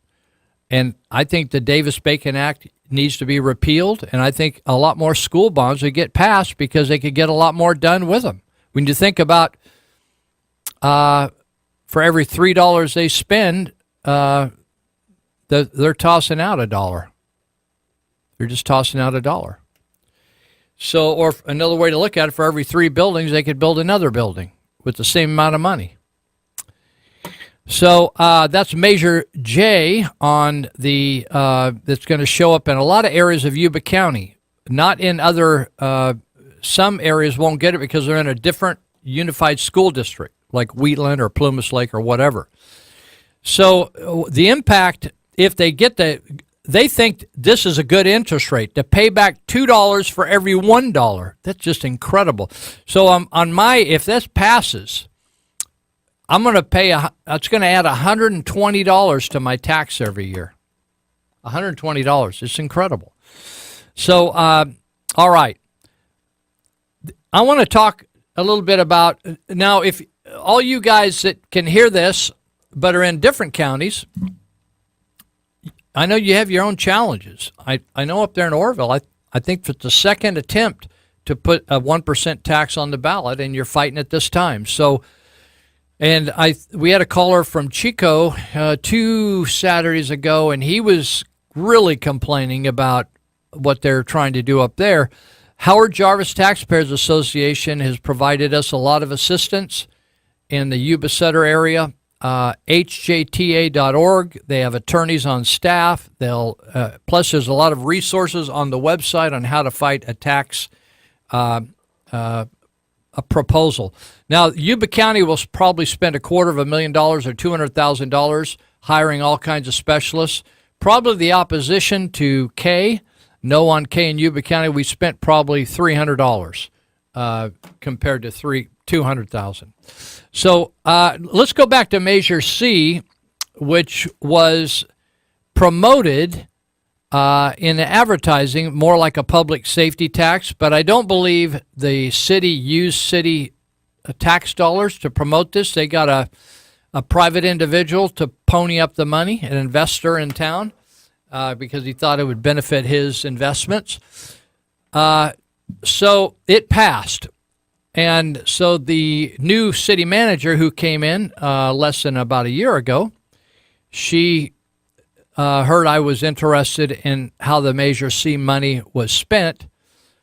So I'm going to tell you what she sent me, and then we can go on from there. So in years, Measure C in 2017-18, they spent, remember I read to you earlier, in other words, it's a general tax, so even though they say it's going to be used for police and fire, they absolutely have no legal mandate to spend it for police and fire or police and fire alone, right? And that's the same way Measure K is though they have police insignias on signs and flames on signs indicating, and they're promising you certain deputies. So let me just tell you, in 2017-18, Measure C, they spent $1.4 million, right? And $439,000 of it just simply they were upside down in the general fund, so they put $439,000 in the general fund just to cover expenses, just general expenses, right? They spent nearly $20,000 on a city website. I was shocked by that. Actually, I get websites usually built for free by volunteers. I know the city can't rely on that, but I thought almost $20,000 for a website is amazing. Have you ever seen the city's website? It's not complicated. So fire department hires $319,000. New police department hires $160,000. Vehicle fleet replacement, police department $185,000. Remember, they went out and I think they purchased 19 vehicles and floated some more bonds on that. They borrowed more money, even though they had all this money coming in. Parks, 20,000, and new financial management software, 10,000. So there you have it. It's a general tax. It can go generally. So the other interesting thing that I found, let me see if I can get to it relatively quickly, is in this budget, you can, I don't know whether it's on the city's website or not. Probably, I'm thinking it probably is, but they sent me, as a courtesy, they sent it to me because I was interested. And actually, I wish they would just put the Measure C expenditures in a separate sheet on the website. Maybe it's already there. I haven't looked myself. They just voluntarily sent this over. And anyway, what I was interested in is the city manager's vision for the future. If I can find it here, I got to scroll down here. And what's happening right now is because there's over $2 million more, it's actually one of the biggest funding sources in the entire city has become this tax that's coming in. And they're hoping for the cannabis tax, which is Measure F, to be a huge boon for the city. But right now, so anyway, the city manager, Marty Brown, wrote kind of an introductory right in the front of the budget. She has a city manager's budget message, and she just addresses the mayor and the city council members. And it's kind of like how we're doing, the challenges, our successes, et cetera, et cetera. And then she lists cost-saving activities, et cetera. And then she lists some other ideas. One of the ideas is, or one of the things that comes up later on is, which I think is just amazing, is these small cities hires this same attorney firm, and we're paying $10,000 a month. Our little city's 3.6 miles, right? So everything's running. If you have a contract, if you have this, if you have that, certainly if you get sued, the attorney's got to be involved, right? We pay $10,000 a month in a little city to this attorney firm, and this attorney firm specializes in the small cities. So these aren't agreed upon by the city council. These are visionary. These are ideas that the city manager has, and some are really good. Like, hey, debt collections on unpaid customer bills. It's like, hey, you make an agreement with the city, and they bill you, and you don't pay your bill. That ain't right, right? But this is an interesting thing that I'm aware of, but no one is doing that locally. She suggested charging a fee if you have the fire department come to your house. You get charged for it. Or if you have an accident, you actually get charged for it. Right now, that's just covered as a courtesy. That's a service that your taxes pay for, right? But that's a change that is being suggested. The other thing, if you've lived here long enough in the Marysville area, you remember the days with parking meters throughout the city of Marysville in the commercial areas downtown. They had parking meters. Every single stall had a parking meter. You put money in it, right? And so eventually they thought those were self-defeating and that people didn't want to come down and pay a meter. And what happens if you really get busy, or you're in the doctor's office too long, or you're tied up too long in the hospital or whatever, and you get a ticket, right? Or they can tow your car, right? Because you're in a regulated area. They can just put a boot on your car, tow your car. So she's suggesting adding parking meters as well as paying a permit in neighborhood areas. Now, I'm not quite sure what that looks like, but charging a fee to people to park in their own neighborhood. That's what it sounds like to me. Maybe I have it wrong, but that's the way it's written here. The other thing is that this Measure C tax is a 10-year tax started in 2016, so it ends in 2026. So the city manager is recommending an evergreen tax. And she's recommending it. That's another 1% tax she's recommending to be considered to put on the ballot in 2022. And I don't know whether that evergreen tax would then be a replacement for Measure C tax ending in 2026 or an additional overlapping tax. Have no idea. But I tried to look up the term evergreen tax. I couldn't find it, so I don't know where that term comes from. It's a new term to me, evergreen tax, but it's another 1% tax on anything you purchase in the city of Marysville. Also, there was not in this particular item that she was writing here, but in another area it talked about, it talks about electronic payment system at the city's boat dock ramp. I think that's a good idea. Instead of, I think they just put a box down there and an honor system where you just throw some money in a box. That seems a little risky nowadays. But somehow we need to take care of that boat dock, and that's a way to do it. But she wants to develop a citywide parking payment program. Interesting. So Stephanie McKenzie just texted me. She said, Lou, it's just all she's talking about is extending Measure C. So they're going to start working on that in 2022 you remember when we fought Measure C, all you guys are involved in fighting Measure C, you remember what we said? Once you add a tax, you never get rid of it, right? So this is a provision already. It's a 2018, so it's already a provision that we can't live without it, right? It's amazing, isn't it? Did you know that at one time there were no sales taxes in the state of California? I actually have the notes on the first sales tax. It was 2 or 3% state sales tax.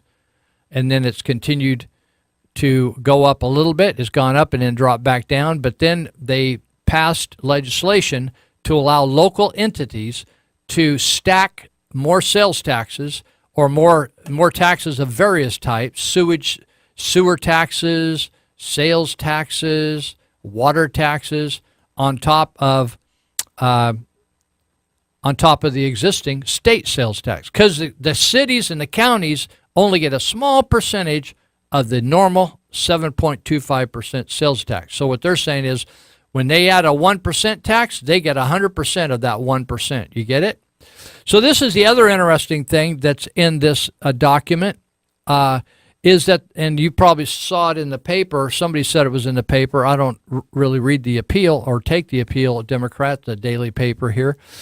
But it said that the city is actually looking at drilling its own wells, water wells. It's interesting. The city at one time the city of Marysville had water wells, right?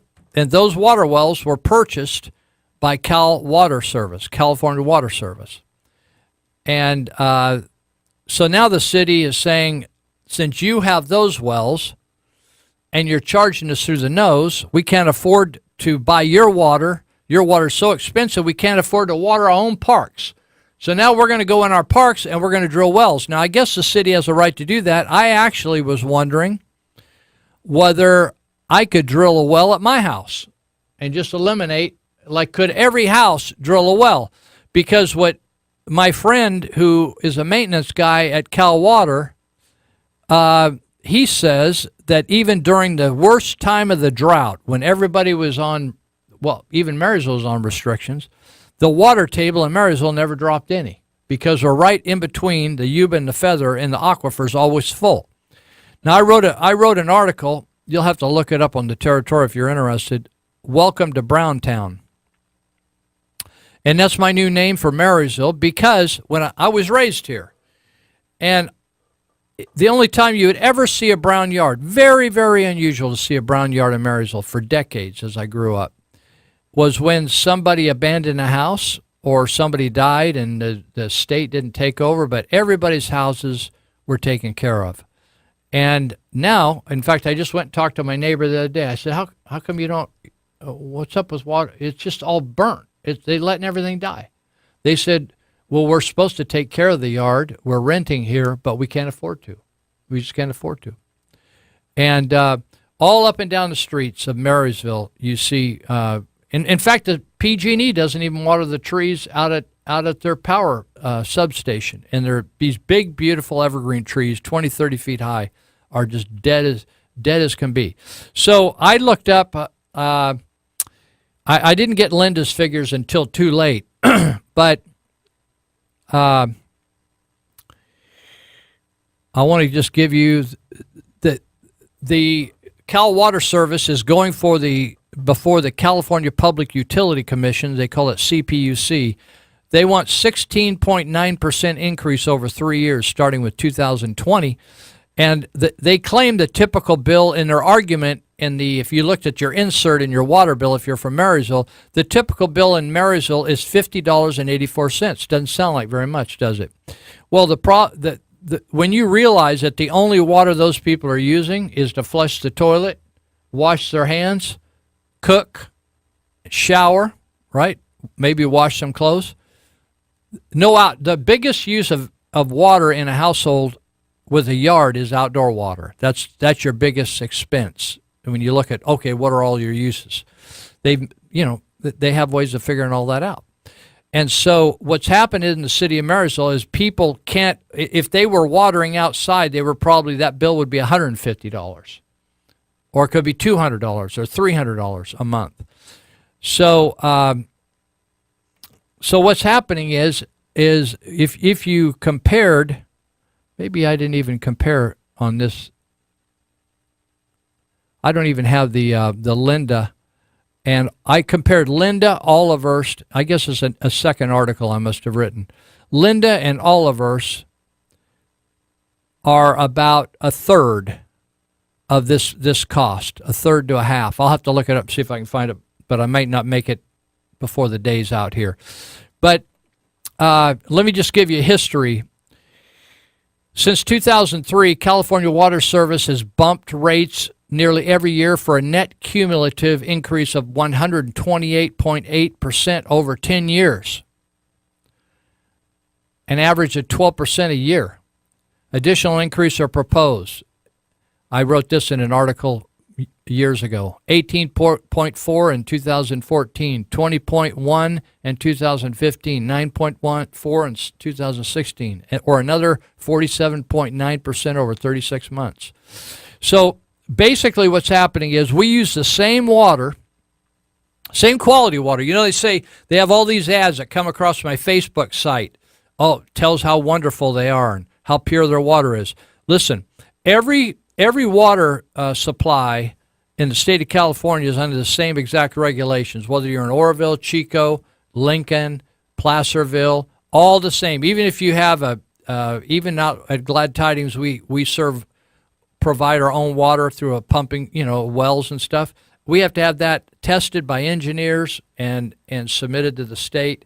It all comes the same regulations.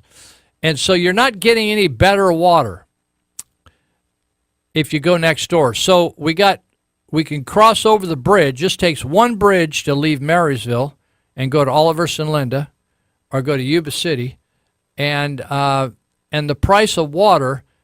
If I did a little study on it, if a person lived in Yuba City versus Marysville and paid the same amount for their apartment, they could actually save 1 month's rent by just being in Yuba City and buying Yuba City water versus Marysville water. That's how high the water rates are.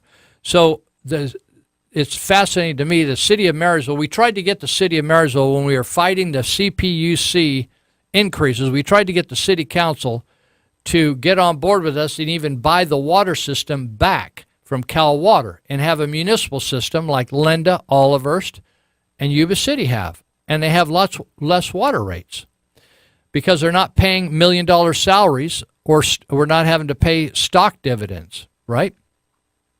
But we couldn't get anybody on board. Now the proposal is, and I think it's a good proposal, if we want to have parks, we're never going to be able to afford Cal Water if we want to have green parks. Can't afford the water. Well, it's interesting. If the city can't afford it, how can the resident afford it?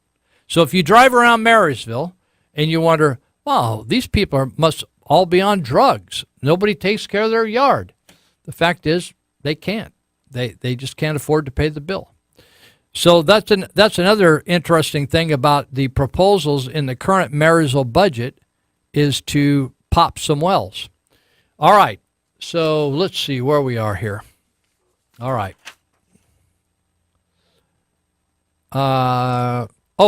Hey, did you see that guy's van, that Cesar Savac?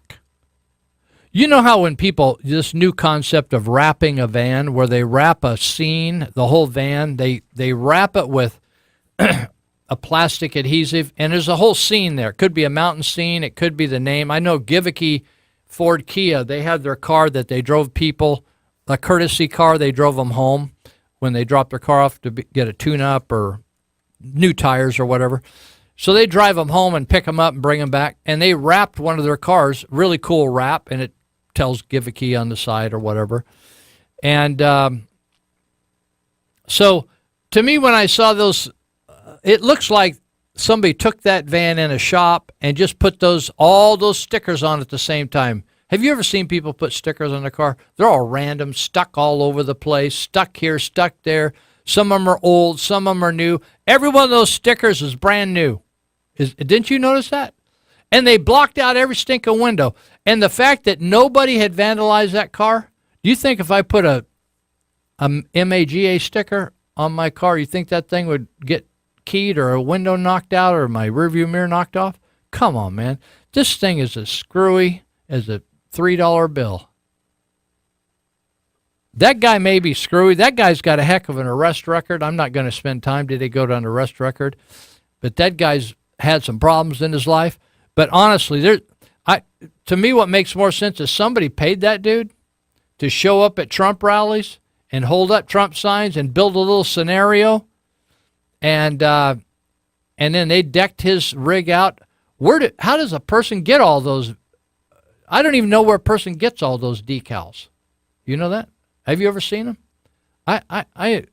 Somebody gave me a Yes on 6 decal the other day, but I never.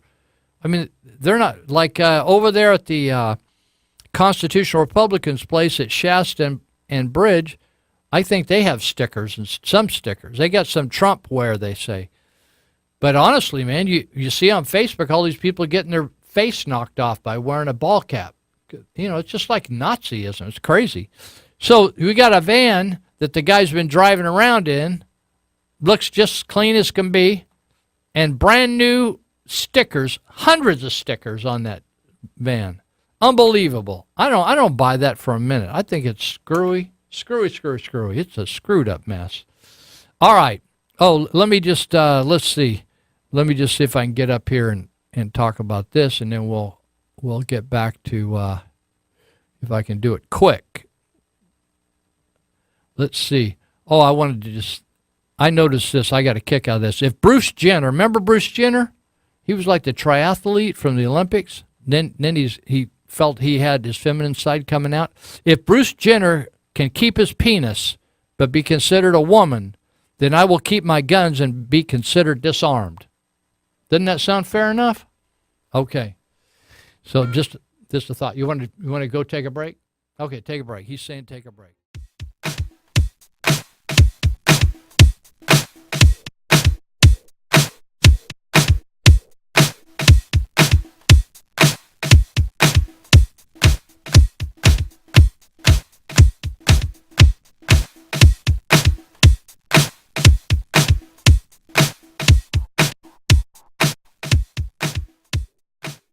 Did you know that Article 4, Section 3 of the U.S. Constitution lays out the framework for the state of Jefferson's plan to split California?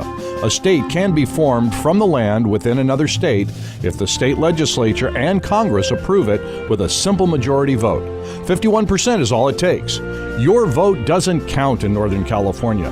California is broken and the time has come for 51. Please visit soj51.net and donate now to show your support.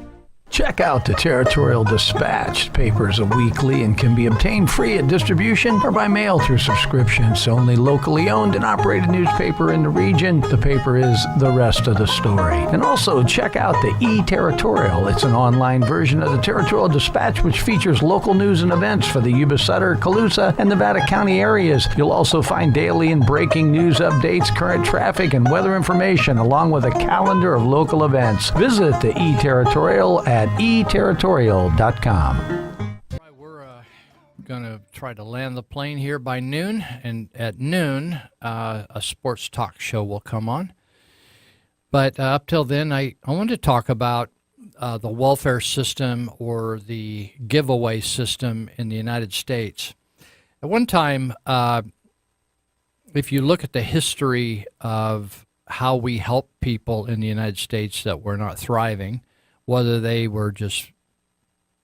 just couldn't figure out how to get things going, they had tragedy in their life, they had addiction, they were orphans, they were runaways, they were a girl that got pregnant early, out of wedlock. I don't know if you've ever thought, how did they actually do it before the great war on poverty that never was successful? How'd they do it? So I had a guy maybe a month or two ago, he contacted me for some reason. But anyway, he mentioned that he went and bought the book that I suggested, and he said it was totally blew his mind. So I'm going to mention it again, and I'm going to talk about this issue that's current right now in the Trump administration. And the book is called The Tragedy of American Compassion. The Tragedy of American Compassion. It's written by Marvin Olasky, and it was written during the Clinton years, and it had such an impact on the Congress. Remember, during the Clinton years, the Congress actually flipped over and was Republican, and Newt Gingrich was in that Congress, and they ended up passing welfare reform, where before that they just gave money away.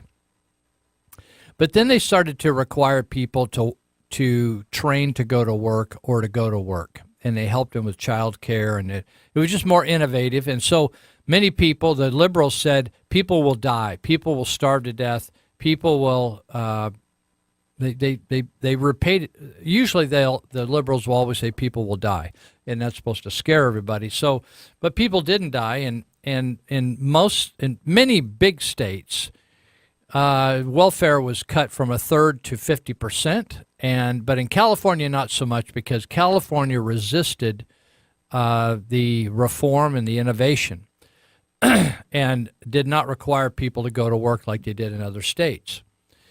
And so a lot of people went to work and became independent. But what happened during the Obama administration, when he took over, when the economy crashed right at the end of the Bush years, it was crashing right in the transition between presidencies, and he expanded every type of welfare and unemployment. They extended unemployment out weeks and weeks and like years. And you wondered, how do we end up with so many people that can't even feed themselves, right? So we used to call it food stamps, where they would get these paper things you would pay for food with. Now they call it Supplemental Nutrition Assistance Program, or SNAP. And in California, I think they call it CalFresh. Anyway, it's a value card that people just use. And so, typical of government. I mean, I think last week we covered how many non-citizens now are registered to vote. They're not supposed to be registered to vote, but in California, when they had those motor voter laws to the DMV, they couldn't keep it straight. So now we've got thousands and thousands of people that shouldn't be on the voter rolls, that aren't even citizens in this country, are now on the voter rolls, including some illegal aliens. So, but even if they're not illegal, people that are legal, like if I go to Vietnam and I have a visa, I'm legal there, but I'm not a citizen, so I shouldn't be able to vote. So anyway, back to the SNAP. The problem with the welfare program is if you don't monitor people and hold people accountable, they cheat. It's what they call welfare fraud. They steal from the taxpayers. And it's not unusual for people that are on welfare to steal from the taxpayers because government employees steal from the taxpayers as well. They do it in a lot of different, more slick ways, like they phone in sick when they're not sick, steal from the taxpayers. They don't work hard, steal from the taxpayers. They spike the pensions. Remember this pension spiking that Brown finally tried to bring to a stop? They found a loophole and they could spike their pay up, and so they would get more pensions. That's stealing from the taxpayers. So anyway, the Trump administration has been auditing the welfare programs, specifically the SNAP program. And it's not that, and they found that the Obama administration just ignored people's welfare fraud. So they audited 29 months between October 2013, before Trump took over, to 2015, again before Trump took over.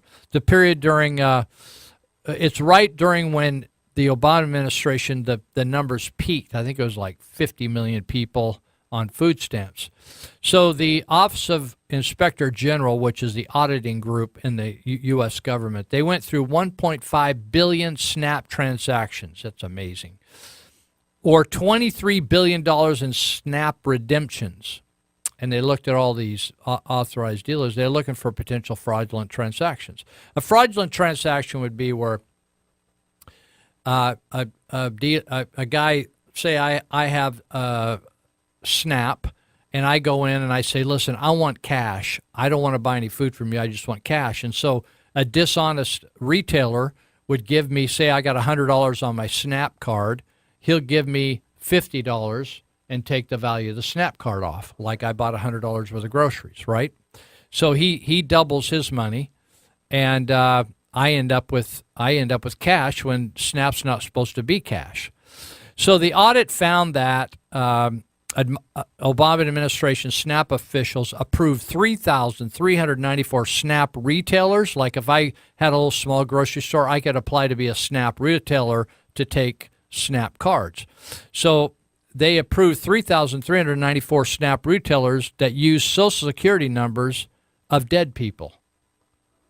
So they ripped off, when they reported the SNAP transaction, they actually used a dead person's Social Security number. And so the offending retailers also redeemed a collective $2.6 billion with a B in food stamp benefits, or 3 times the yearly fraud amount that Obama's USDA officials reported during the same period of time. In other words, the officials for Obama were told to stand down on prosecuting fraud. So the audit also found that additional 193 SNAP retailers reported SNAP transactions using birth dates of people under the age of 18, which amounted to $41 million in SNAP redemptions. Many of the retailers caught conducting this kind of food stamp fraud had been approved during the early years of the Obama administration. In other words, the Obama administration basically had the philosophy, we want to give away money and don't worry about the details, right? So during the Obama administration between 2008 and 12, Obama USD approved 71,000 new SNAP retailers that were additional people. They just got in on the cashing in, a 41% increase, but failed to require the retailers who applied to accept SNAP benefits to they didn't check anybody's background. They could be total scam, total fraud, total criminals. And so during the 3 years in the SNAP enrollment, when it reached its peak between 2012 and 14, 11.8% of retailers, or nearly 36,000 stores, engaged in food stamp fraud annually. 36,000 stores were ripping off the government. Do you hear anything from Obama? Not a word. They just gave the money away. They were happy to do it. So now the other interesting article that dovetails with this one says, report, terrorists exploit food stamps to fund domestic and international attacks. Did you know this? Oh, yeah, it's unbelievable. It's unbelievable. It's unbelievable, including the Boston bombers who reportedly, remember the Boston bombers who blew up the Boston Marathon? They took $100,000 in public assistance, funded their little operation. And remember their mother, who just hated the U.S., couldn't find anything good to say about the U.S. after they took hundreds of thousands of dollars. That's what I get a kick out of, all these people, these DACA recipients and stuff, getting everything for free. And then they cuss the government and wave the Mexican flag. They don't even want to be Americans. So this article, again, auditors for the U.S., the Government Accountability Institute found that the Boston Marathon bombers conducted various forms of fraud, including through the SNAP program. Others have committed similar fraud in a scheme called welfare jihad. You know, jihad, you think of attacking people to killing the infidel, the unbeliever, the non-Muslim. But this is welfare jihad. This is where they try to destroy your economy by just stealing from you, ripping you off. And so the taxpayer money is used to fund domestic and international attacks. So that's, was it the Sarnoff? I can't even remember the guys' names in the Boston Marathon. So, as I mentioned, the Boston bombers took $100,000 in public assistance, in subsidized housing, food and welfare, and then read an Al-Qaeda magazine that taught them how to make a rugged-looking bomb, and encourage readers to steal money. That same magazine that taught them how to make a bomb told them how to steal money from disbelievers or unbelievers as a form of jihad. So another guy, this is another case, Ali Ugas Muhammad of Arlington, Texas, ran a store that stole $1.4 million in food stamps funds. And Muhammad would purchase food stamps. In other words, he'd pay the guy for his what the value that was left on his card. He'd pay him half, and then he'd wire the rest of the money to Somalia. He was caught and sentenced to 5 years in prison in 2013. So the way this happens is when the food stamp benefits expanded, there was little or no screening. And there still isn't much screening in California. In fact, the federal government would give you bonuses as a state if you could give away more food stamps. They wanted more people to have more food stamps. The more, the better. And they offered incentives to give away money. I don't know whether you realize that or not. I've actually seen publications where it gave incentives for the local social services people to recruit and solicit and get the food stamp numbers up higher in your county. You got bonuses. So a grocery store owner in Chicago was in prison in 2006 for stealing $1.4 million through food stamp fraud, and aided the Palestinian Islamic Jihad. Now that you got to be moving a lot of product supposedly to pick up 1.4. So obviously they weren't moving product; they were just paying for people's cards, and because people want the cash, right? They say, "Oh, well, this is a value card. I want the cash. Oh, it's illegal to give you cash." Well, how about if I give you half of it? So 2 Somali store owners in Michigan pleaded guilty to food stamp fraud and running an unlicensed money transfer business that sent money to hot spots in the Middle East and Africa. In Indianapolis, a ring of convenience stores bought food stamps from customers for 50 cents on the dollar, just what I was saying. The ringleader was arrested on a return flight from Yemen, and prosecutors suspected terror links. Now, police started noticing suitcases full of cash. This is hilarious, man. Suitcases, you've seen this on movies, right? Where somebody comes in with a suitcase full of cash and he's paying for drugs or whatever, and they open it up and there's stacks of cash, right? And they flip through it. You know how you've seen that on television or on movies. This is like the movies. Suitcases full of cash moving to the Seattle SeaTac Airport. The FBI found when the FBI says they found a staggering amount of money, that's a staggering amount of money. The FBI is used to finding a lot of money. FBI found, quote unquote, a staggering amount of money one agent said. Travelers were working for the Hawalas, Hawalas. Hawalas. Those are businesses that are a part of an informal banking system used to bundle and send money overseas with little paper trail. Hawalas. If you ever hear that again, you know I'm like educating you, right? You didn't hear that at Marysville High School. So the FBI tracked down 10 clients who were sending these huge sums of cash out of the U.S. Every single one of them were drawing welfare benefits from the U.S. I was in the gym the other day, and I'm friends with an East Indian guy who's a sharp guy. I think he's an engineer or something. And he told me there's all kinds of fraud going on locally with people collecting welfare benefits, and they're also working. Right? They're getting paid cash, and they're saying, hey, they brag. They brag how they're making more money than him, who went to college, and he's actually going to work for 40 or 50 hours a week. So anyway, the FBI agent said every one of these people, it's a straight-up fraud.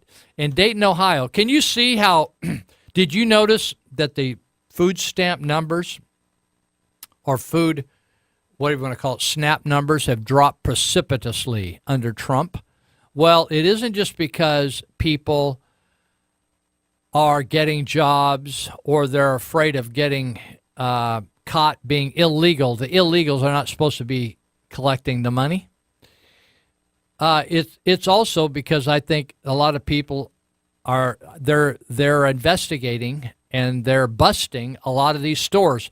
You know, a lot of the liberals will claim, oh, these ICE sweeps are hitting all these 7-Eleven or Quick Stops or whatever and arresting all these people. Well, the reason they are is not only have they been stealing from the taxpayers, but then they house the illegal aliens and say if they're supposed to be paying them $12 an hour, they'll pay them like $6 an hour, right? And it's like employee trafficking, because they'll say, if you don't take this money, I'm housing you, so you need to pay me back for that. Plus, if you don't do what I say, I'll turn you in. So it's people trafficking. So in Dayton, Ohio, a grocery store owner was charged with money laundering and nearly $4 million in SNAP fraud in 2012. The store owner sold people weapons and ammunition in exchange for government benefits. So in other words, gangbangers could come in and buy weapons and government and ammunition in exchange for SNAP cards. Isn't that amazing? You bring in $300 or maybe $800 in SNAP cards and pick up a handgun that's worth $400, right? Whatever. So Wad Ramadan Alwan spent 8 years helping kill American troops in Iraq, came to the U.S. as a refugee, and was granted welfare programs. This stuff just is amazing. And Obama didn't care about it. It was only when his fingerprints were discovered on a bomb that anyone stopped this. Alwan was sentenced to 40 years in prison in 2013 for his terrorist acts. In other words, after the dude was a killer, he came as a refugee. You remember that little fight that Trump got into when he wanted to ban people coming from certain countries because they weren't being properly vetted? And a couple of those sissy judges that were Obama's boys kept stopping him until they took it to the Supreme Court, and they said, President has a right to do that. This is one of the boys that got in, Wad Ramadan Alwan. And his fingers were on a bomb and he was granted welfare programs, and all these people are cashing in. I don't care whether they're terrorists or not. They're ripping off the government. There's a lot of white people ripping off the government as well. They're not terrorists. They're not foreigners. They're folks that have been living here, and they've been soft pedaling on the SNAP ever since. All right, let's see. We're getting down to the end here. All right, let's see. What should we say as a couple parting things? I probably should give out the phone number again if you want loose picks. That's 530-713-1838. That's that.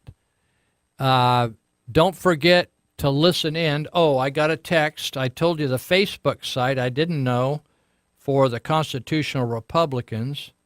So they're coming on tomorrow to do the show from 1 to 3. That will be their last show. They were prepping everybody on this election cycle. But they, on November 6th, they're going to keep their operation open over there at Shasta and B Street. Sorry, it's Shasta and Bridge Street. And they say that their Facebook page is the one for their political spotlight. So it's called the Yuba Sutter Political Spotlight. That's the Facebook page name, the Yuba Sutter Political Spotlight. So if you're interested in what they have to say on election night, November 6th, you can tune in to them on Facebook, and they'll, I guess, have some kind of live streaming where you can just watch them there. They'll set up a little camera and do their whole little gig there.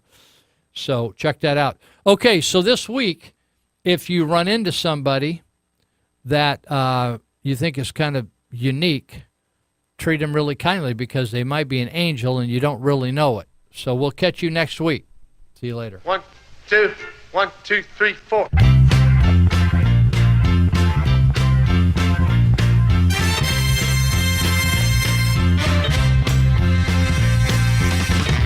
We're so glad to see so many of you lovely people here tonight. We would especially like to welcome all the representatives of Illinois' law enforcement community who have chosen to join us here in the Palace Hotel Ballroom at this time. We certainly hope you all enjoy the show. And remember, people, that no matter who you are and what you do to live, thrive, and survive, there's still some things that make us all the same. You, me, them, everybody. Tragedy in Pittsburgh.